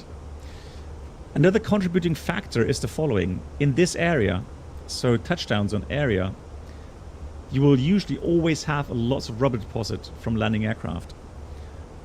Meaning that in these areas, it's going to be slippery anyways when it's wet. So you have to expect reduced braking coefficients in these areas as well. So yeah, typical kind of couple of things that got together, and then caused that that runway excursion.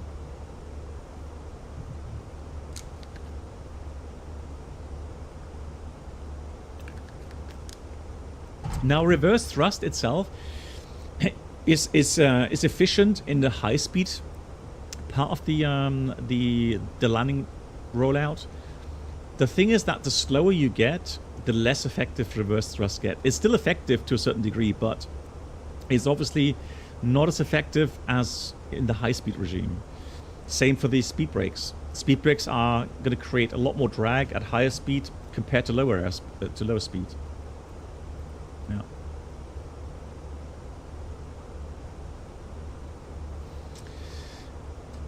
So let's have a look. Where are we? We are currently. What is that? Oh, that is.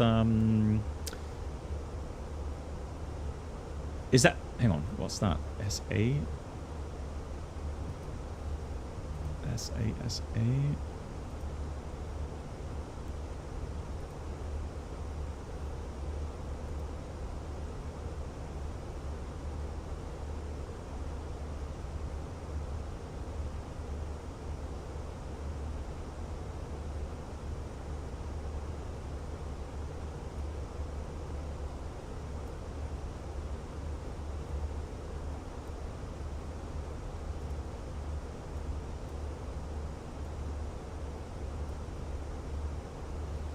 I mean, there's Athens. Oh, that's Chania, exactly. Chania. So that's already directly on there.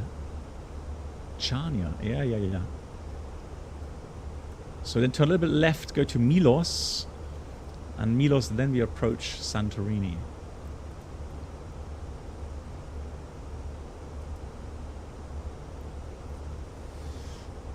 So, what else do we have? Lightning strike, 787.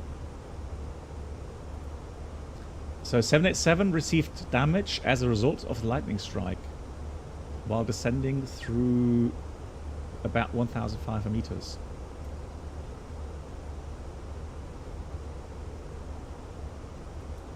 And that's why you should try to avoid lightning strikes at all costs.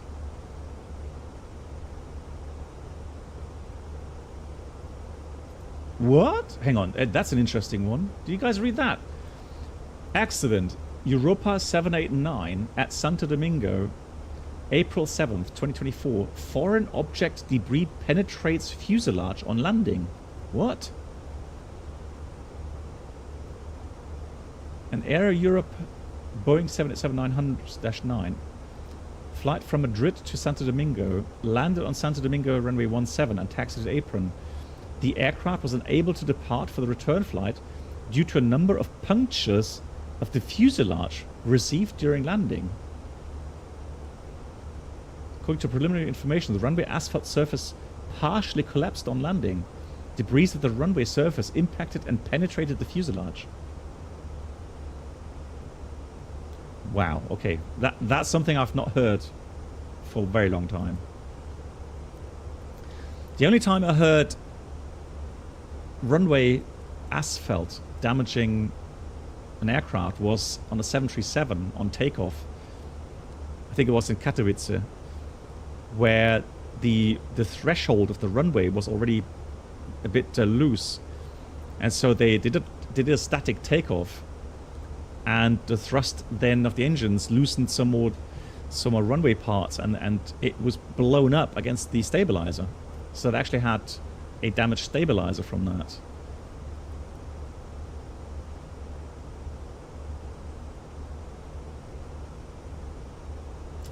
The speed brakes sometimes used in help descend quickly in real life, yeah, especially on aircraft that have a very kind of very floaty tendency. 787, for example, if you get told to slow down quickly, you know, at lower altitudes, you have to use speed brakes. The 787 does not want to slow down. It's just so clean. Empty Cross, hello to you. So there's lots of photos on social media, lots of small holes. Crazy. I wonder, just as a comparison, I wonder what would have happened if that was, a 777, let's say. Because we know that 787 has composite materials for the fuselage.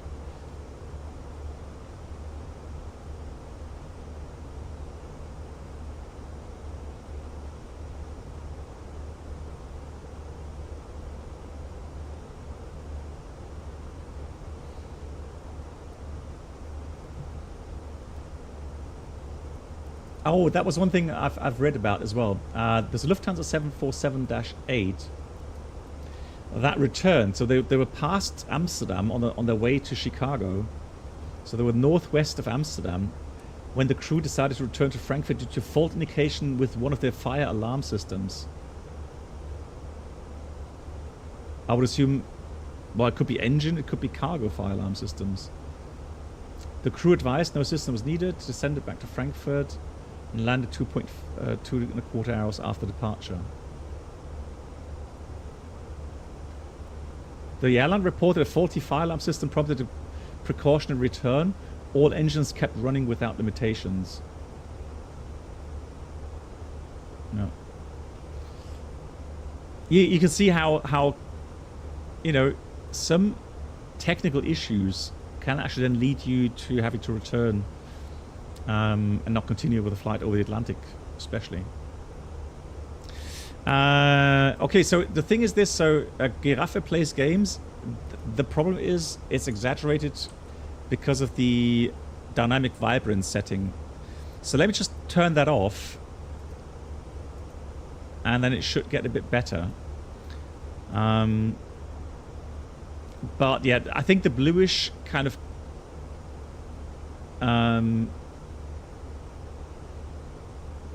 yeah, that's a bit better now, isn't it? But yeah, in the real aircraft does have a little bit of a bluish kind of tint to it, yeah. And oh, you're asking if you have them that bright at night? No, no. I actually have my displays dimmed down quite a lot, yeah. Yeah, so I would, in real life, it would be more like...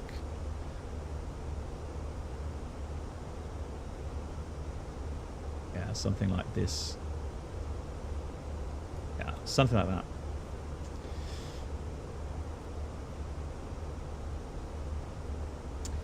Brain Compiler, so for all the aircraft that I've been using, the speed brakes don't have a speed limit, but they can have a system limit. So for example, I think the A321, you weren't allowed to use the speed brakes beyond flaps 3.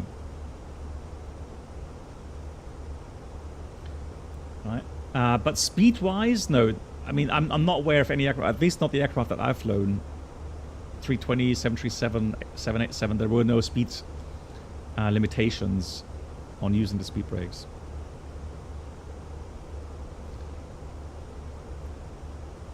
Well, Beethoven, I think it's more, it's not the FOD already laying on the runway. I think it's just the runway or bits breaking out of the runway surface. So so they have a big need to do renovation works on the runway. Oh, beautiful! I can see Heraklion there in the distance. Gorgeous weather tonight. Look at that. The whole runway is FOD. Well, in the worst case, yeah.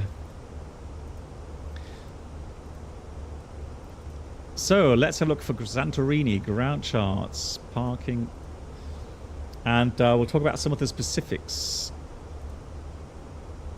One of them being it has a width of 30 meters. That at nighttime, that's actually why I'm actually flying at nighttime, to see if we can have the same effect, kind of that visual effect in the sim. And I know that you guys know exactly the problem with it. Can anybody else who's maybe not so often watching my streams, or can you imagine what kind of optical illusion a 30-meter wide runway compared to a 45-meter or 60-meter runway would have? What could be the potential threat of that?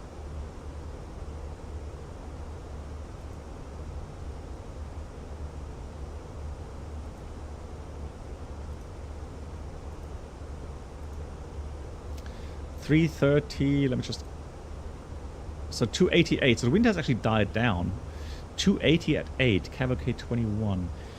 But we're still going to go with runway 33, QNH 1019. Hey Melvin.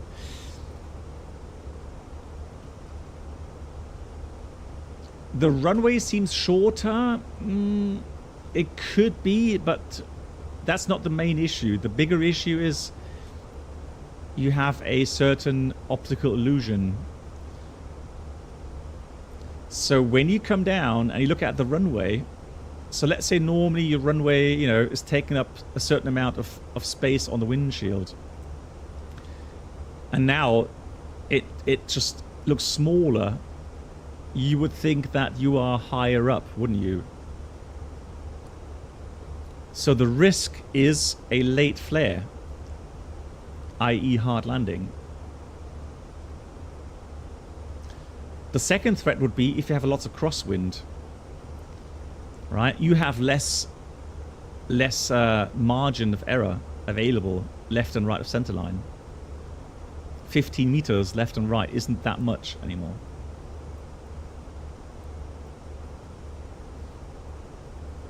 Yeah, so two threats immediately, right? Late flare, hard landing, and the second one is you don't have much room to drift off the center line. You mistake it for taxiway. Well, I mean, hopefully you would realize with the way the lights are displaying, you know, you have the white lights and not the bluish lights for taxiways. So let's put this to dry. Apply the METAR. Landing weight. Currently we've got a weight of 61.4. We've got a burn of the 500 kilograms. So let's say 61 tons of landing weight. 61.0. Oh.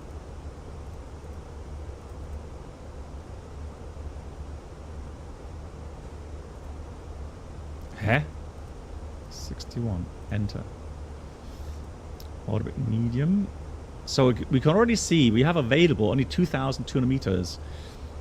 And orbit low means that the factored landing distance, so the normal landing distance would be within limitations, but because of the 15% additional that we have to use, legally on a normal landing you can't land. Now in case of an emergency, I could disregard the factor and I could just go with the land distance requirements.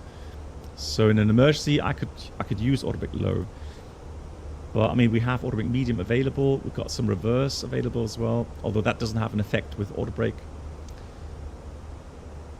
It would only have an effect with max manual.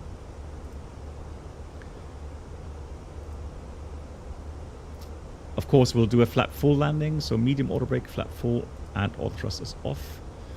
So now with that, we need 1,700 meters, and that gives us about 400 meters additional buffer, so that's fine. The weather is good, runway is dry, APU yes, we'll do a non-precision approach. Threat is terrain in this case, and runway obviously, final sector yes. Minimum descent altitude, so let me just check the approach chart. So we only have what? For runway 33, we only have an NDB approach. Wow, that looks very interesting. Yes, oh yes, I remember now. Yeah, so we're going to fly the VOR approach Alpha. I mean, Bravo would be an ARC. Now let's do Alpha. So it's going to be conventional approach VOR Alpha onto runway 33. So we have a fairly high minimum of 1,700 feet. And so from there, we're going to use... Yeah, it's just going to land visually from that.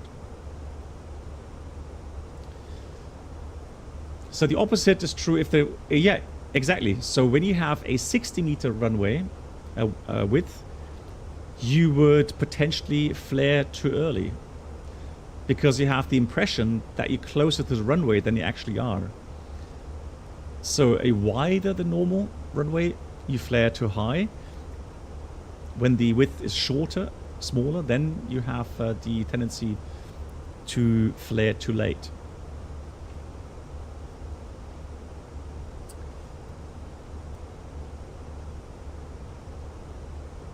But that is, I'm telling you, no joke, that is definitely a risk factor. Especially when you are tired or something. And I remember that we had this flight at night time. Now, I've never flown to Santorini at night time, but I remember that we flew that with a 320 on Neos, which was challenging.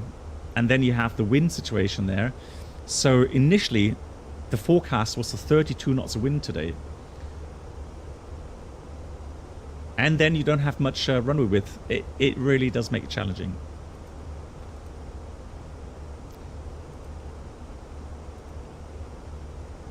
Now, interesting. It doesn't give me. It only gives me an NDB33. Why is that? Oh, disregard. Just scroll down further. So VOR Alpha approach via. We'll take Santorini 1, meaning that should be the one, yeah, over the field. Fantastic. So we'll do insert. So let's just scroll through the arrival here. Perfect. So we go outbound, 8 miles inbound, and we'll fly that nice and raw data. Cool. So the minimums is 1,700 feet. So 1,700 feet. Transition level is in, what's that say? 60 or 6,000 feet. Airport is 123 feet. Decision AGL 1577. Cool.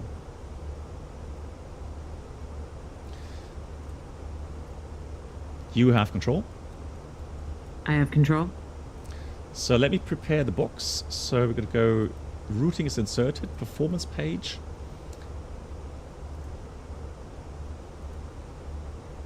So the minimums, bar row 1,700. Question was, hey, perfect, Beethoven. Yeah, thanks for the link. Yeah, that's a very good website there. Old method, yeah. Really, really good. Highly recommend that. So we have 211019.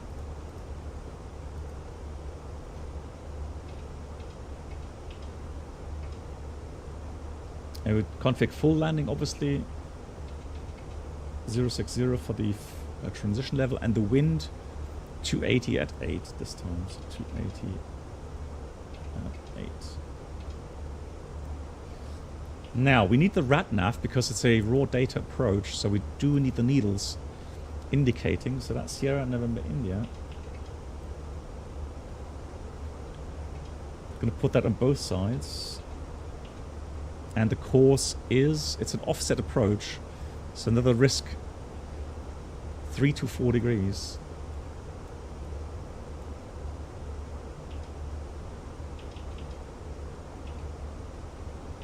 Again, both sides, 3 to 4 degrees. Anything else that we can set here?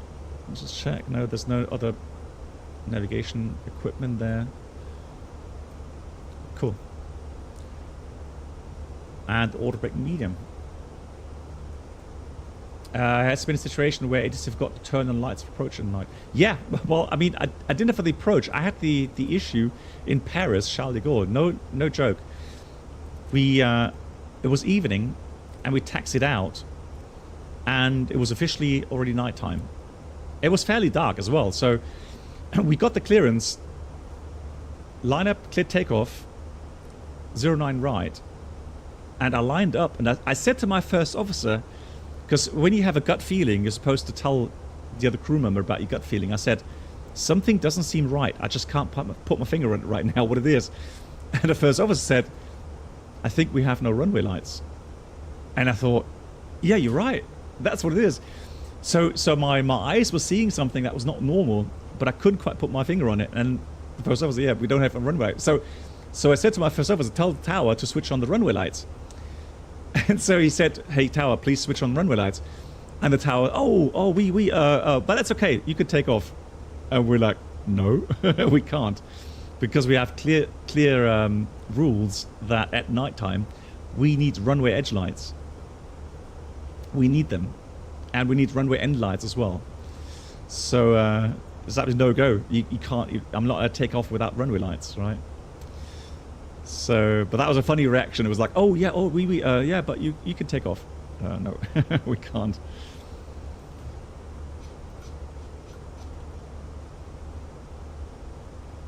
So initially we're going to go down to 100. So I'm going to start my descent here. Descend up blue. Flight 100. Checked. I have control. Speed checked. Flaps full. Oh, come on. Stop it.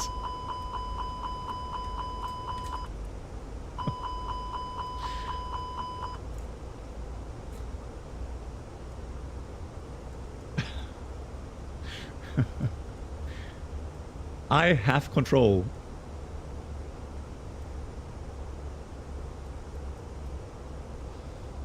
Any questions? Oh no. You have control.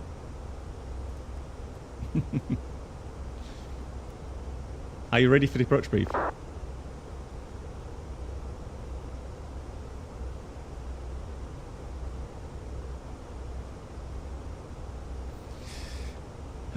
Right, anyways. Hey, Yoda, how you doing? Nice to see you. Do you know what you want to fly next week across the pond? Yes, so Love Concorde, I have the routing Amsterdam to Montreal, and I'll be flying the 747. I know, not Concorde. I know you would love to see the Concorde, but no, I don't have the time to learn it that way. Imposter, yeah. Right, anyways, so we're going to fly the approach as follows. Routing to Santorini, outbound. It's going to be category Charlie aircraft, 117 degrees to 8 miles. Return back inbound, intercept 3 to 4 degree radial inbound at, again, final fix 3 to 4, which will be 8 miles. Final descent down to 1700. From that point onwards, it's visual. If we don't have visual contact with the runway, it's going to be missed approach.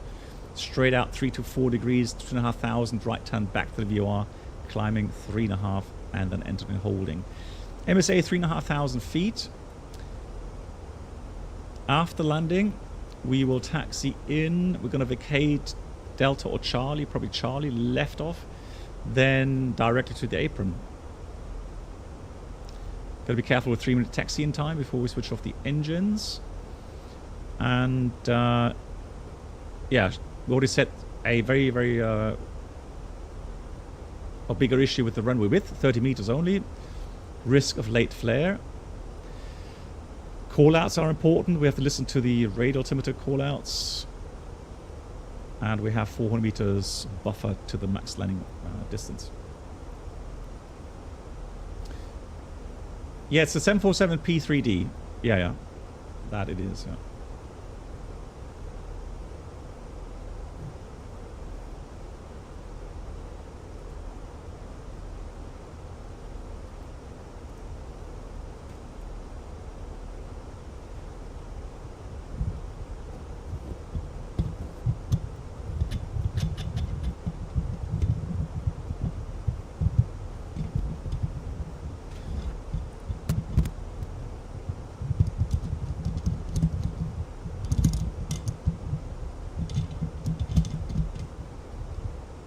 So, hold on a second, careful.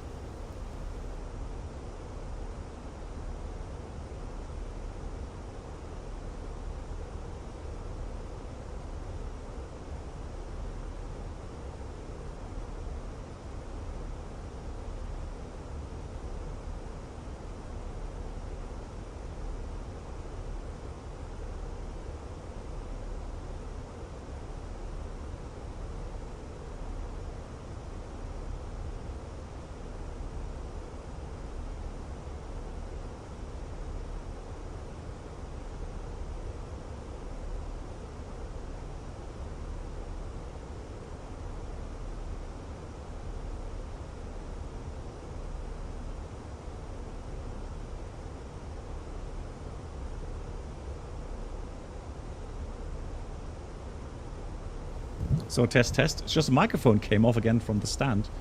Really weird. Okay, there we go. Back. Yeah, let's screw that microphone back onto the stand. Really strange. Which version of 747? I'll be flying the 747-400. Because that's the only one I found with the KLM livery. Because if I go with the 747-8, everybody will say, oh, not realistic. KLM doesn't have 747-8. I know they don't have 747-400s now anyways, but still, they used to have 747-400s. So at least a little bit of realism.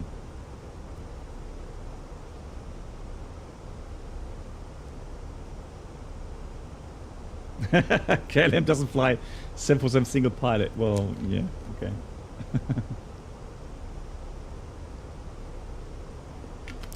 Go as a freighter, yeah, but then you'll be, you'll be standing somewhere, on the runway edges, especially Amsterdam. Skipping the stream now, yeah. Oh. The thing is, Yoda, I would have taken Embraer, but Embraer, you can't go over the Atlantic, right? So.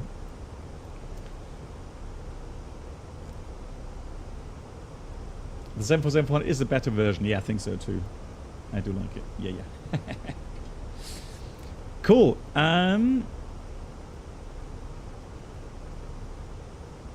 Are you ready for the approach brief?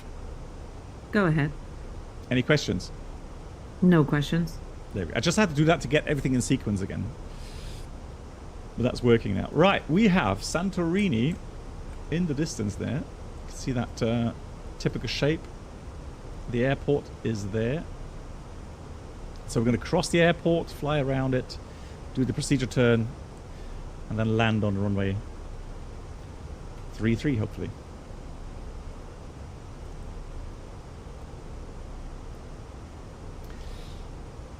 Martin Air flies 747 under KLM cargo. Martin Air. What still? So do they still use? Does Martin Air still actually have 747-400s? But I mean, you've got to say or admit that the KLM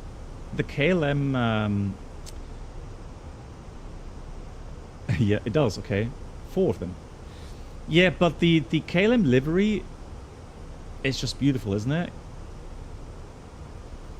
Do we? I guess we have to do another poll then. Shall we do another poll? Okay, guys, let's do a poll here. Okay. So you guys have now the option. Let me just enter the poll here. Give me a second. So.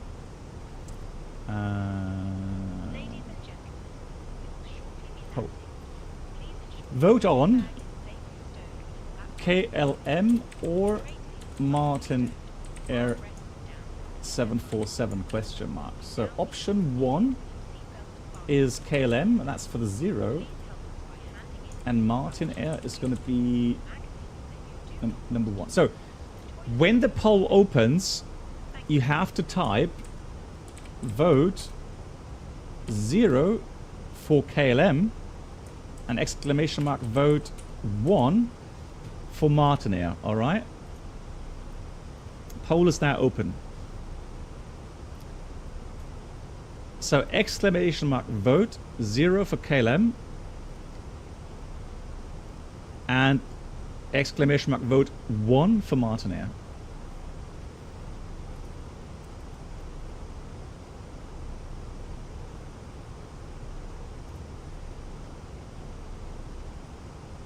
Beautiful. We're going to leave that running until after the landing. So again, 0 is KLM and 1 is Martin Air. Currently, KLM leads by 10-3. I think we have a clear winner already.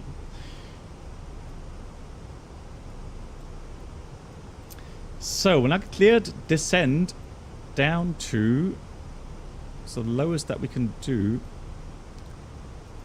is Santorini 3,500. So we are cleared down to 3,500 feet.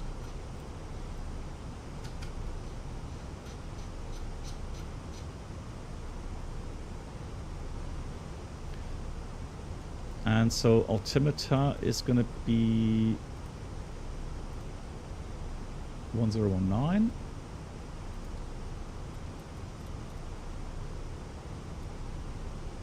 We'll do some speed brakes here.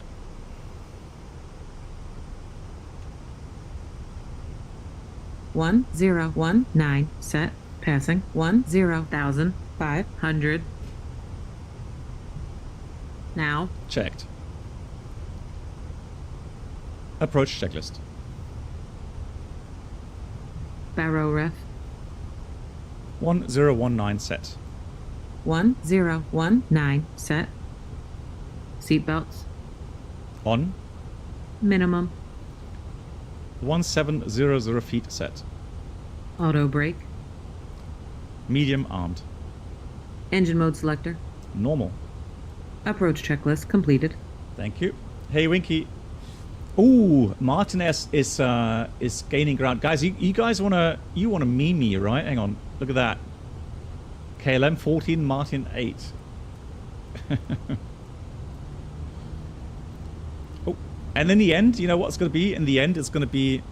So we're gonna go thrust idle up descent out blue. So in the end, it's gonna be PMDG 777, right? Hey, Linital, how are you?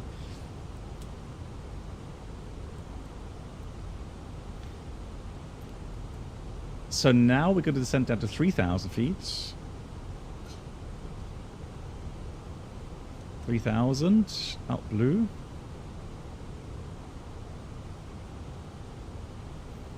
How many track miles do we have remaining? 18. 6,000. Oh, we're way high. Let's go. Speed brakes out. And what we're going to do now is progress Lima Golf Sierra Romeo 33, giving us the distance to threshold.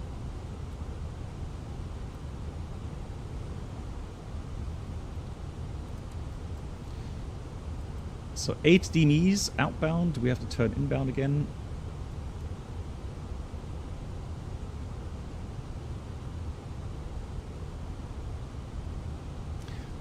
Wow, that really messed up. I don't know how it calculated the altitude, but that was completely wrong. Gonna stay on 250 knots for now. But I have to take out the autopilot to get full speed brakes. Go speed managed.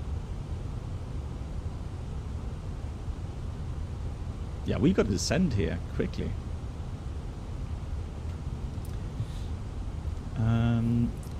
Welcome aboard the Captain Black Box Twitch channel. Hey Lewis, how you doing? Experience. Lewis, thank you so much. 18 months. Please make your way to the first class Hey Neil, cabin. sorry for the late answer. How are you doing, Neil? A question about the Drinks, FENIX. If you snacks, say and a premium hydraulic flight issue entertainment will be served. that had the Thank doors you. stay open, does it show that? 18 Montez. Time files. Thank you so much, Lewis.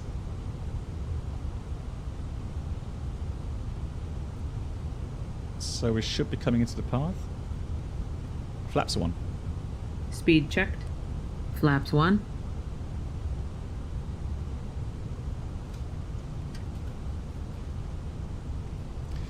Autopilot is back on. So now at 10 miles, turning. Flaps 2.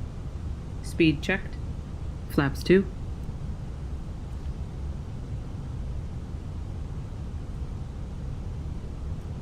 Thank you much, Lewis Daniel. 18 months indeed.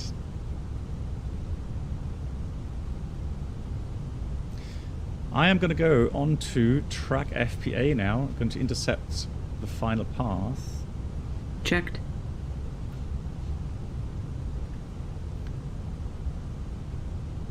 So I'm going to put this to VOR mode. There comes the radial already.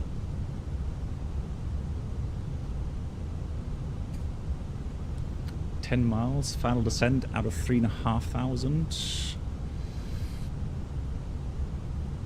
Oh, sorry, out of 3,000. So we're still a bit high in the approach. Blimey, how did we get so high? Speed brakes out again.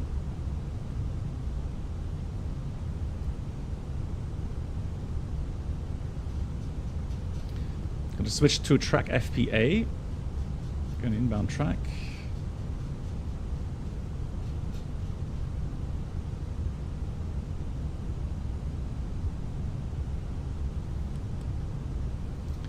Ooh, just about made it. So 3,000 feet.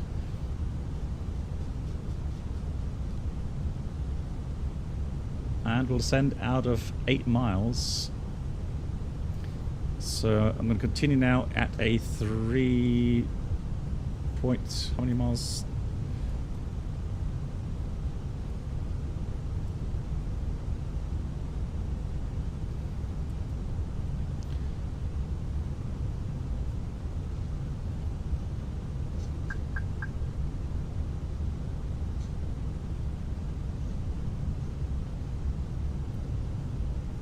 Gear down. Gear down.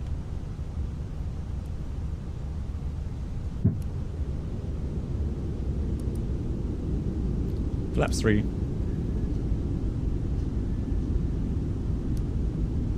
Speed checked. Flaps 3. Flaps 4. Speed checked. Flaps full. Thank you.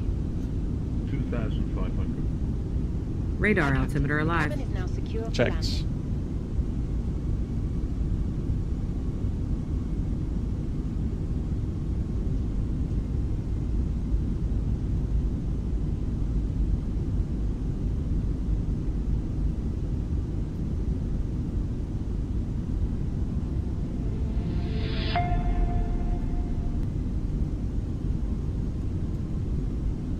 Landing checklist. ECAM memo. Landing no 100 room. above. Landing checklist completed. Minimums. Continue manual flight. Manual thrust. So, 1 red, 3 white. Man, we just about managed to get back on path there. Not pretty, I have to say. Not proud of that. So, let's continue now visually. 1,000 feet per minute is good. That's all done. Checklist completed. Bit wind from the right. Still 28 knots. 1,000.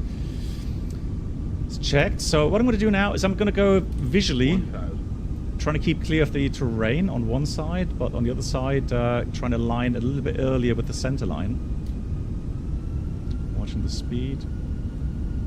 Ground speed 130, 140 knots, so 800 feet per minute should be fine. And again, we are aware of the very, very small runway width. 80 knots, mostly headwind.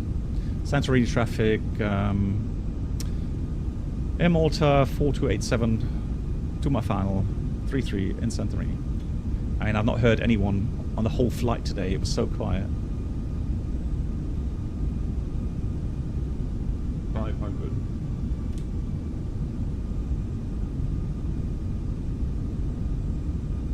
Four.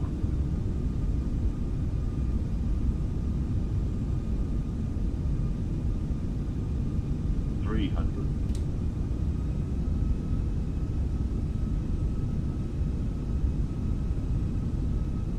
200.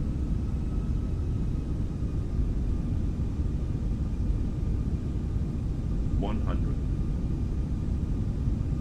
50, 40, 30, 20, retard.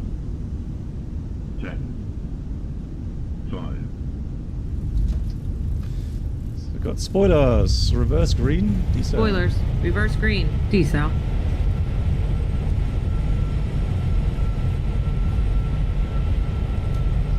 $70 knots. Checked. Manual brakes. Yeah, it does look narrow, right? So that actually is a very good representation of the runway width. And yeah, look at that picture, right? So that does give you the impression that you are a lot lower. Sorry, a lot higher than you actually are. So hard landing, definitely a risk factor here. Right, let's do the after landings. Santorini traffic, Air Malta 4287, runway 33 vacated in Santorini. Ladies and gentlemen, the cabin crew. Yeah, pretty much. Although, I mean, it still has what? No, you're right. 30 meter. What's this wingspan again of the 320? I completely forgot. I don't know what the wingspan is anymore. But yeah, 30 meters, was it 30 something?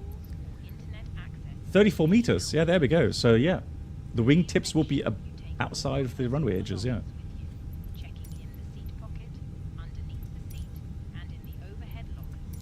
Right.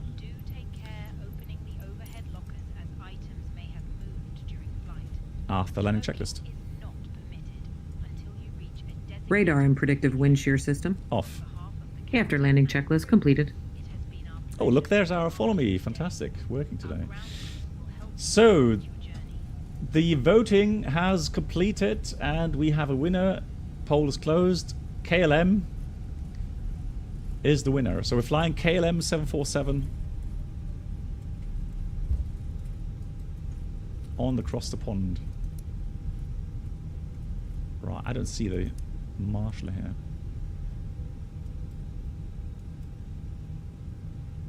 There he is.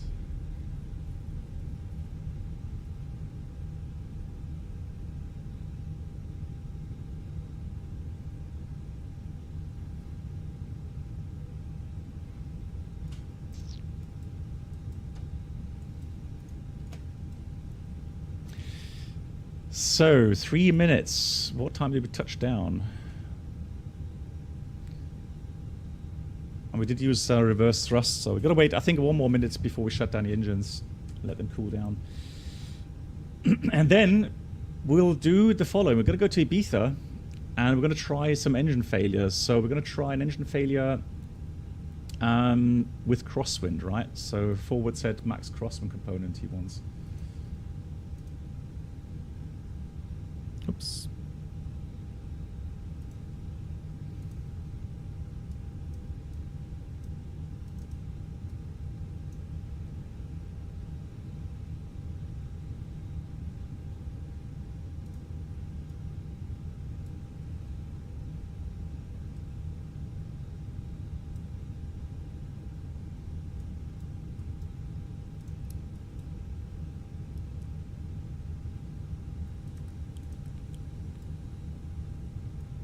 Air Malta is called Sky Knight. Really?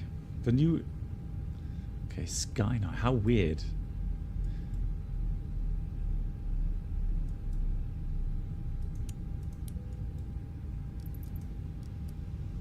The boarding requested.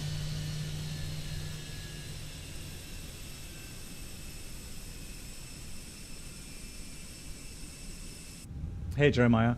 10 o'clock. So about 30 minutes. Latest, Jeremiah. So about 30 minutes I'll be ready. I'm just going to go and do some 1 or 2 engine failures to see if we can manage to get the aircraft to climb out.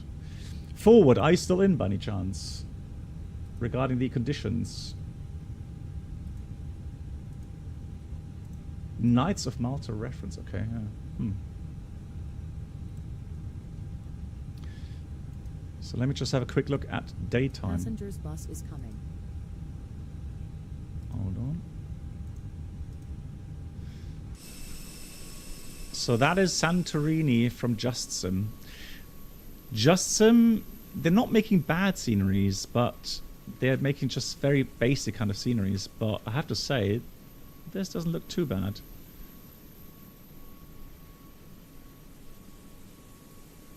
Oh, it looks alright.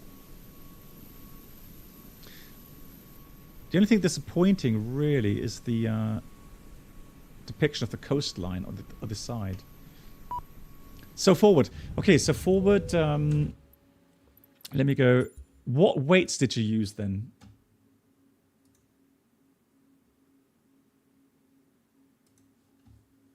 Ladies and gentlemen, when disembarking, please take care and hold on to the handrails while walking. Oh, and first of all, forward. Which version? IAE or CFMs?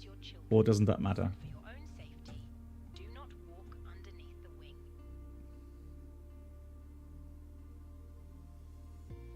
CFM, okay.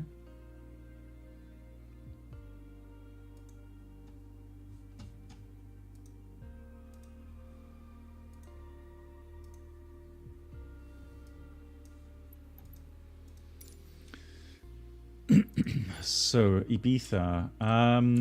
Now, the runway I have to choose because of the wind. Or actually, we're going to use our own weather, correct? Hang on, let me just see. Ibiza. And it's going to be a bit of cross, although it's not much though. But let's go with runway 06. Fly.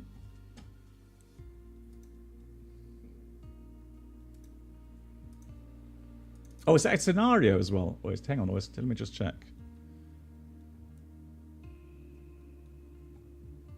But we can't do. Let's not do the scenario because then I would have to start from the gate, I think. Let me just do that manually. 6 failures. Cool.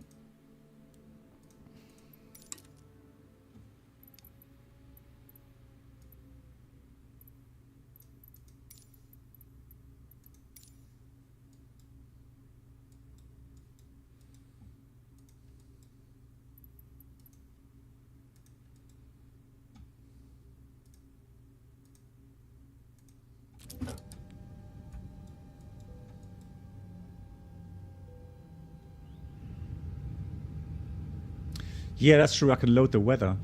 Let me see if I actually downloaded it already.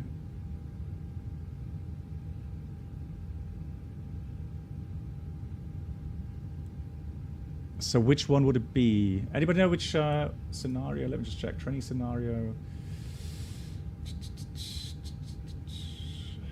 I'm not sure if I actually downloaded it yet.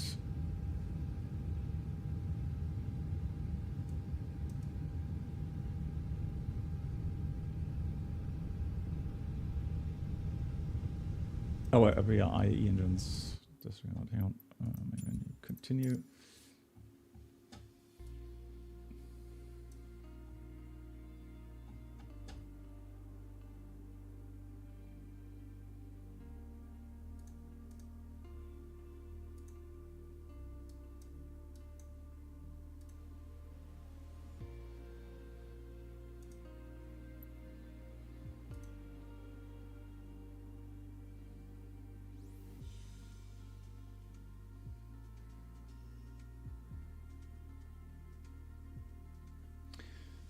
Which, oh, Ibiza Dry. Is it Ibiza Dry or Ibiza Wet? Which one is it? Download.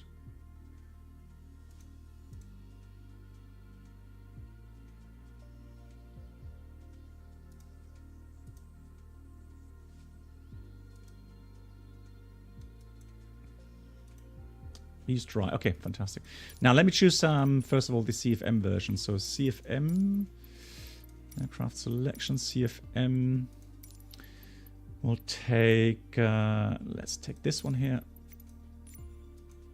So Ibiza it is. Daytime fly. Now I hope it's runway 06 for the scenario.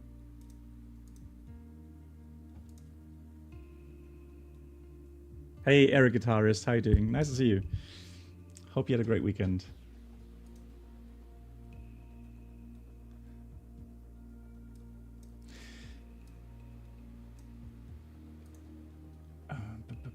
Takeoff. So the initial training, it's runway. It is 24 actually. Oh, hang on. Let's do 24. Just walk me there. There we go. Unable to connect. Oh, come on.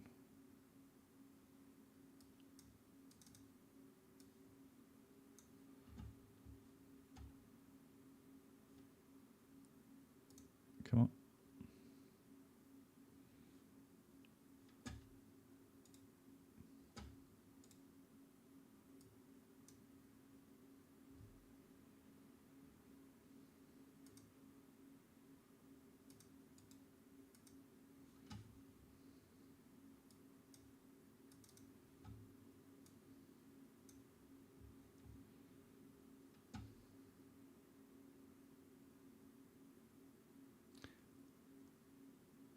LR Aviation, hello. I'm afraid we probably restarted it too often. Let me just try again real quickly. Log out. Make sure everything from FENIX is closed.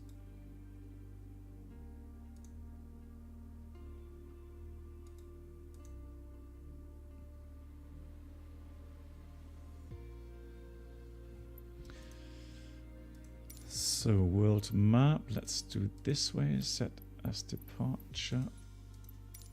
Fly.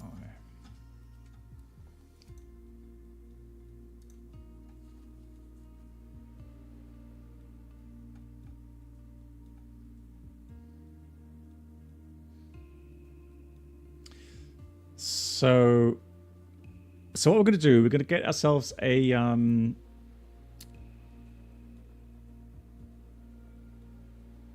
you have to restart the simulator every time. Okay, that's, yeah, we'll try it this way. Hopefully it works.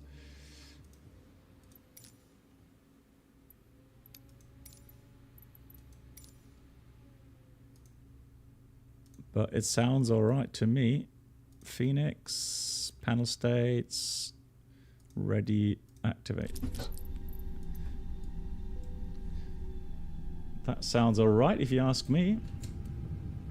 So what we'll do, we'll use that weather setup, and that's going to be the weather setup from the, in case somebody doesn't know what we're talking about, we're talking about a app that I personally think is really, really, really good. It's the FSI panel, and gives you many options, do training scenarios, you can practice you know, approaches, quickly position the aircraft around the airport at a fix, wherever you like, on the arrival routing. And again, you can enter manually failures, which we'll do now. And let me just check. 2.4, and that's the FSI panel scenario. Let me see if I find it now.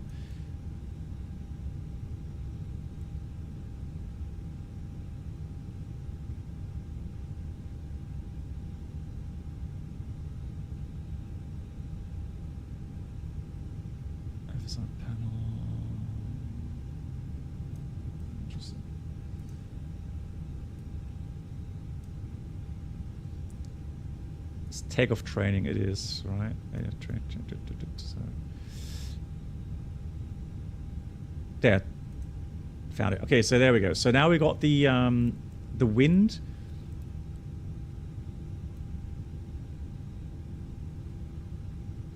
Hey, Solar Wings, bonjour, monsieur.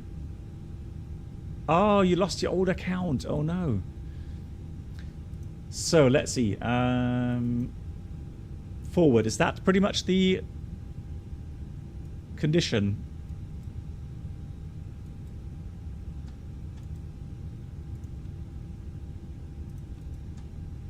So let's put that in here. So GG.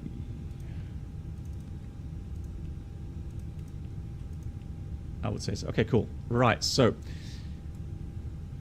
so currently the weather is giving us 3013. So let me just press B here. There we go. Let's have a look at the procedure. Engine out. Airports. So the procedure would say 1600 feet acceleration. It's just 242 to 25 miles straight out. Wind from the right, 311 10 knots. Terrain ahead, hello to you. I'm doing well. Thanks for asking, air guitarist. Yeah, all good. So the takeoff weight. Let me just check the documents again. The takeoff weight. Does it have that anywhere in the documents?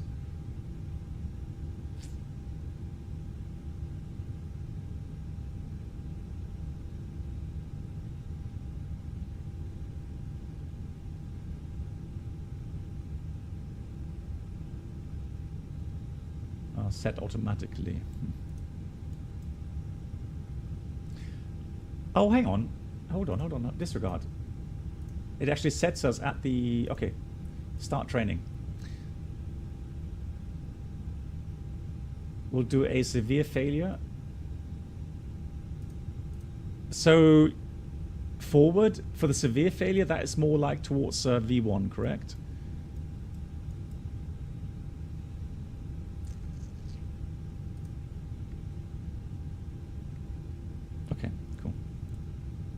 So now that we've downloaded the scenario, the training scenario, the FSI panel does everything automatically for you. It sets the fuel values, it sets the weights, it implements already the failure for you.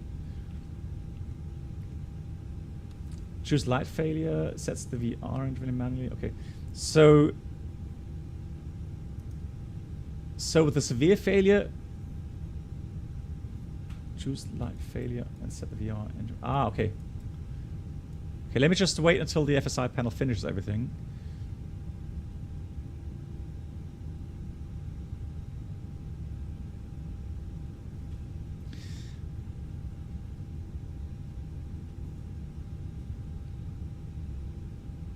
Oh, okay, you were away for 4 months, Solid Wings, and then you come back and the account has been blocked.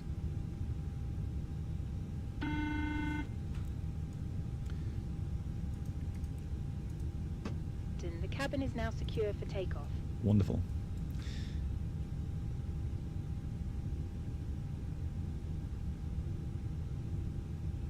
Okay, so it didn't set V1. So, let's do sim settings. Failures. Navigation. Okay, we don't really need that, do we? So we've got to do that manually now. Power plant. Power plant.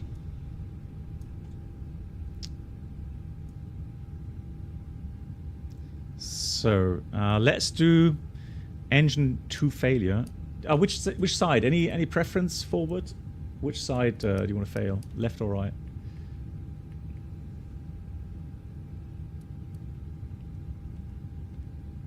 No issue. We're just practicing engine failure because I just want it left. Okay. I just want to see if the arm. And so let's see, V1. Let me just check what VR was. Hold on.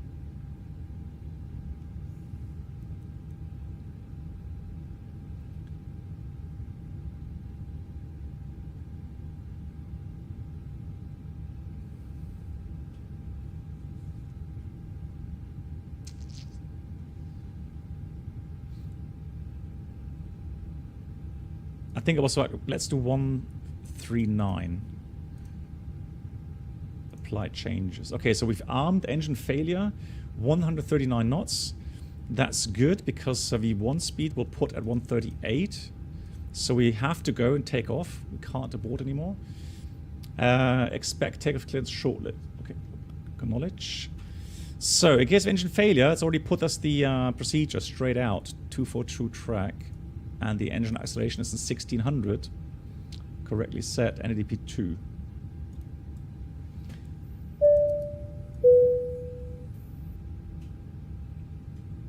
What was that? Lol. Was that the signal now that we are ready? So runway 24. FSI panel 001. Runway 24. Cleared for takeoff. Runway 24 cleared for takeoff. FSI 001.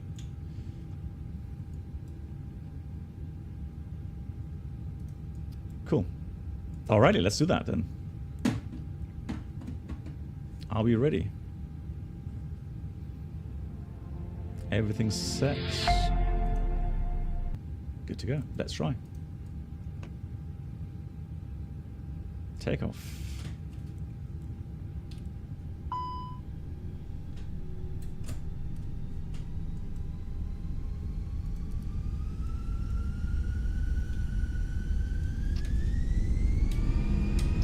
Oh, hang on. Stop. Sorry, my hardware failed here.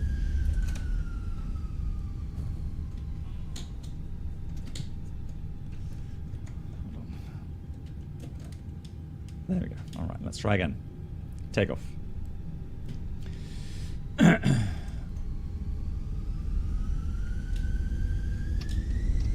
Manflex 59, SAS runway, auto thrust blue. Our packs are off right now. So I can feel a lot of wind from the right. The aircraft wants a weather vane to the right. So I'm applying left rudder. 100 knots, checked.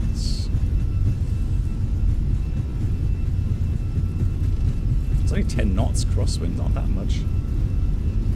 Oh, V1. Rotate.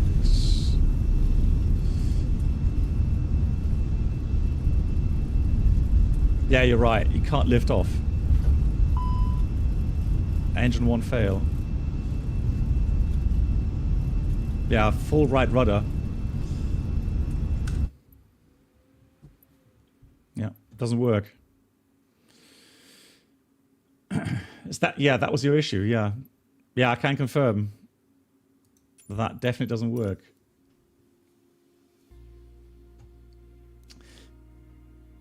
It just feels as if the aircraft, the speeds are too low. FSI panel 001, copied. Fire brigade advised.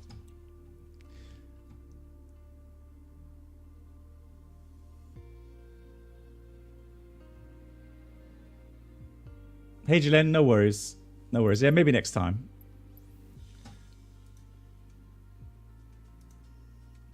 Okay, so what we'll do now, let me do the following forward. Let me go and set up the same thing again. But let me work out the performance with the EFB. Yeah, but Pilot Alert, the thing is, it doesn't really matter. You should be able to take off at max takeoff weight as long as your performance matches up from the EFB. If the EFB says, V1 is at 140 knots, VR 145 or something, it should work.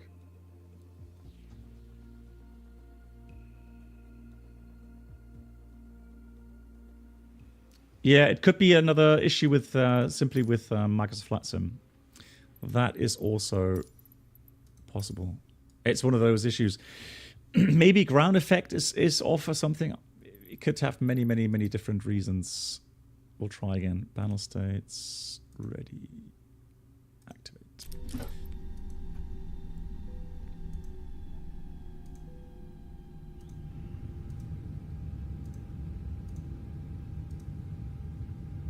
So we'll use that training weather again. Training, FO training dry.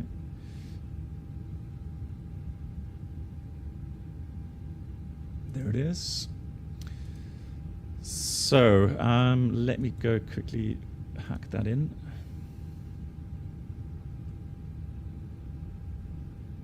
Gilles, take care. No worries, all good. Merci beaucoup.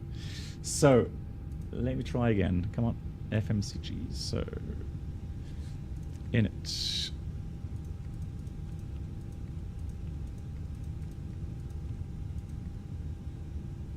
Yeah, but the aircraft didn't rotate at all. Kind of weird. So that's 50 there. And what we'll do, let's put fuel, 6,000 kilograms, and we'll have like 140 passengers. I mean, that's nothing too crazy, right? So packs cargo, 140 passengers in there. So 55.3. CG 29.4.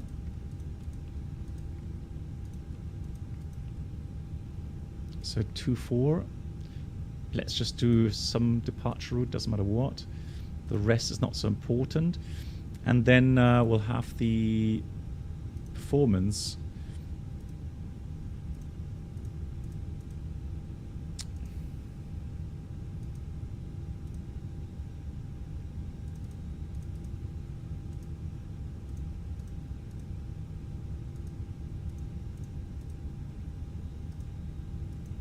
Dry runway, anti-ice, packs off, takeoff weight, oops. Interesting again. Takeoff weight is 61.3.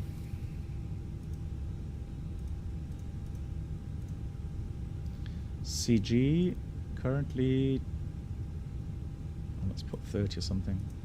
That's not so critical. 30.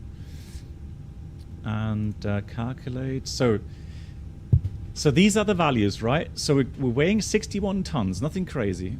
130, 135, 135. Sent to MCDU with flap 1. So that's what we're going to do. Let's put 5,000 here. That is all set. That's good, that's good, that's good. Takeoff config. Parking brake on. Yeah, okay. Auto brake max. Signs on. Okay, that's good. Spoilers arm. Cabin.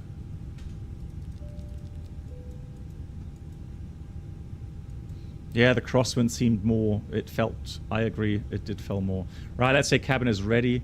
Sync up the weather here. Alrighty. So just go straight out in case of engine failure. And so we're going to set the engine failure now. Failures. So again, going down to power plant. And then what we're going to have. Engine 1 failure. And speed 133 knots. Condition above 133 knots. Apply changes. Cool, so we've done that.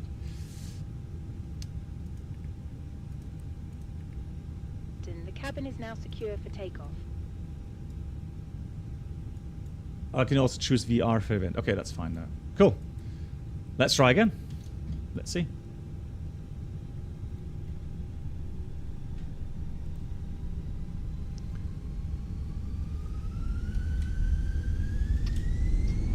So Manflex 58, SAS runway, auto thrust blue.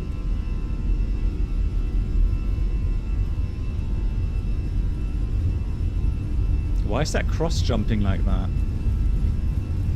Huh? Stick input. I don't know, it's checked. That's also weird. V1. Rotate. Engine fail. Number 1. Full right rudder. Come on, lift off. Come on. You can do it. 10 knots. Come on. Come on. Pause rate. Gear up. Oh, barely.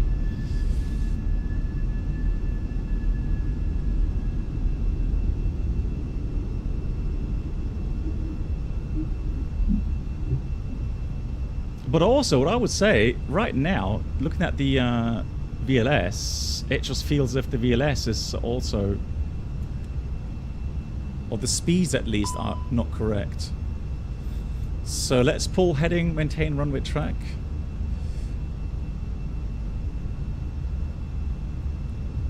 Trim the aircraft, autopilot on.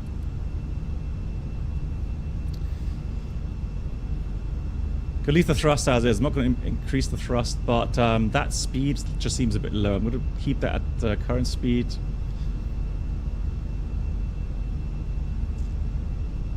That was in no way terrifying.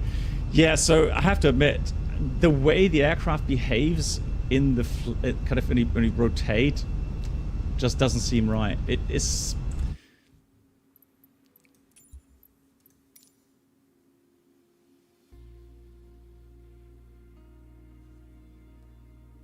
And 10 degrees, yeah, you can pull 10 degrees. The 320, 321, you would have tail strike.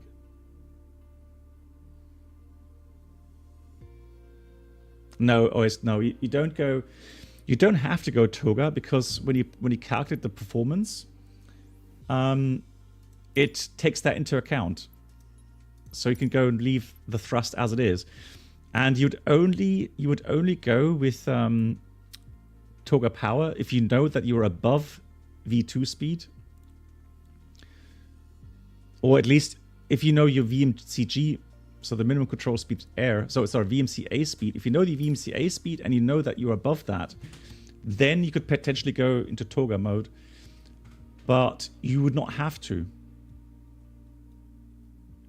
All right, that's the whole point of calculating your flex takeoff performance. So in case of engine failure, even at the most critical point, at V1, he will still be able to lift off with the thrust of the remaining engine set at the flex temperature.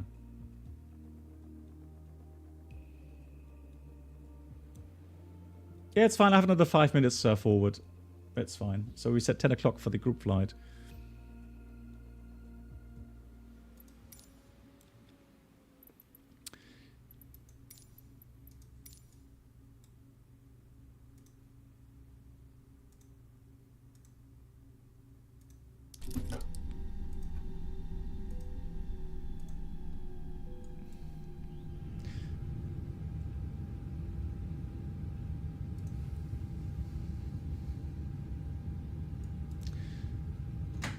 Yeah, always that's the whole thing with the VMCA. So the VMC minimum control speed air is that the rudder authority is not strong enough with toga power if you are below that VMCA speed.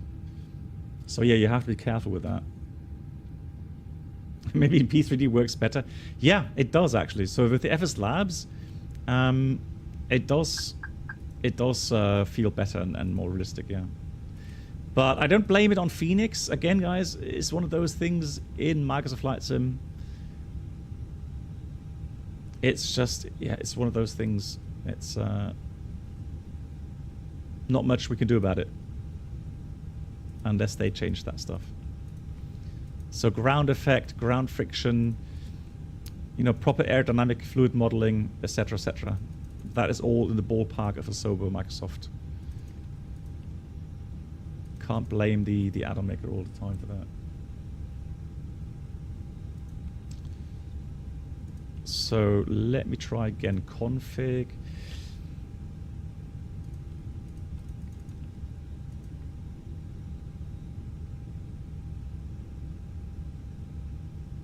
And let's put 140 passenger again. So what I'll do now, the only thing I'm going to change, guys, I am going to change the speeds. Okay, so it could also be that the EFB calculates wrong speeds. That is also possible.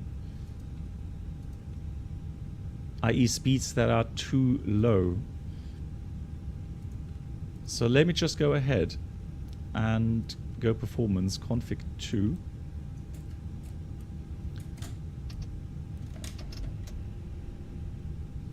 And this time I'm going to put V1 at 142, VR 145, V2 at 150. And let's have a look for the...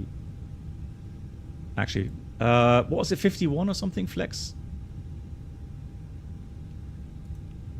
Poor flies, just going to change trousers. Come on, no need for that. I don't remember the flex. Let me just quickly have a look here.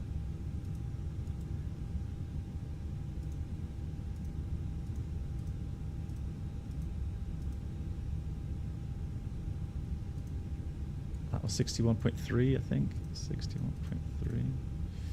CG30.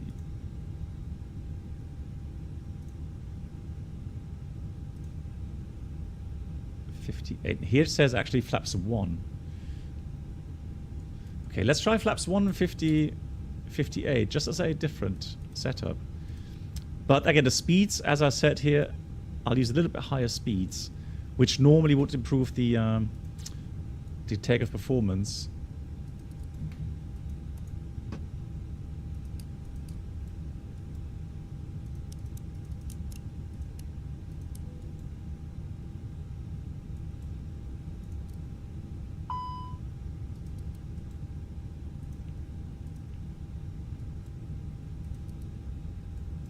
Let's try again.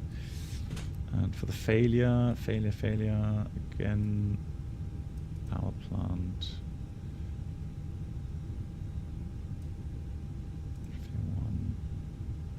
Arm condition at V1.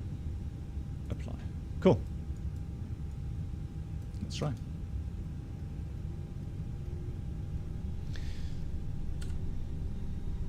Yeah, the wind will leave. Oh, actually, hang on. Hold on. Weather.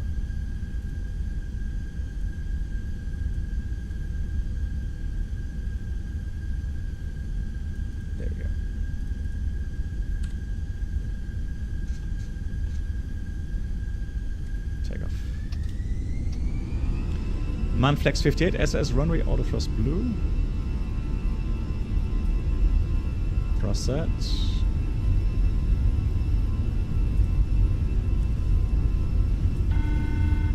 Too late. That's 100 knots.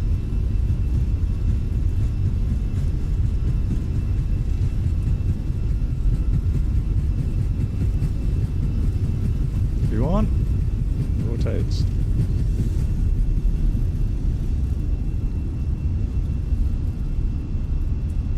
Yeah, you see that's better, right? Look at that.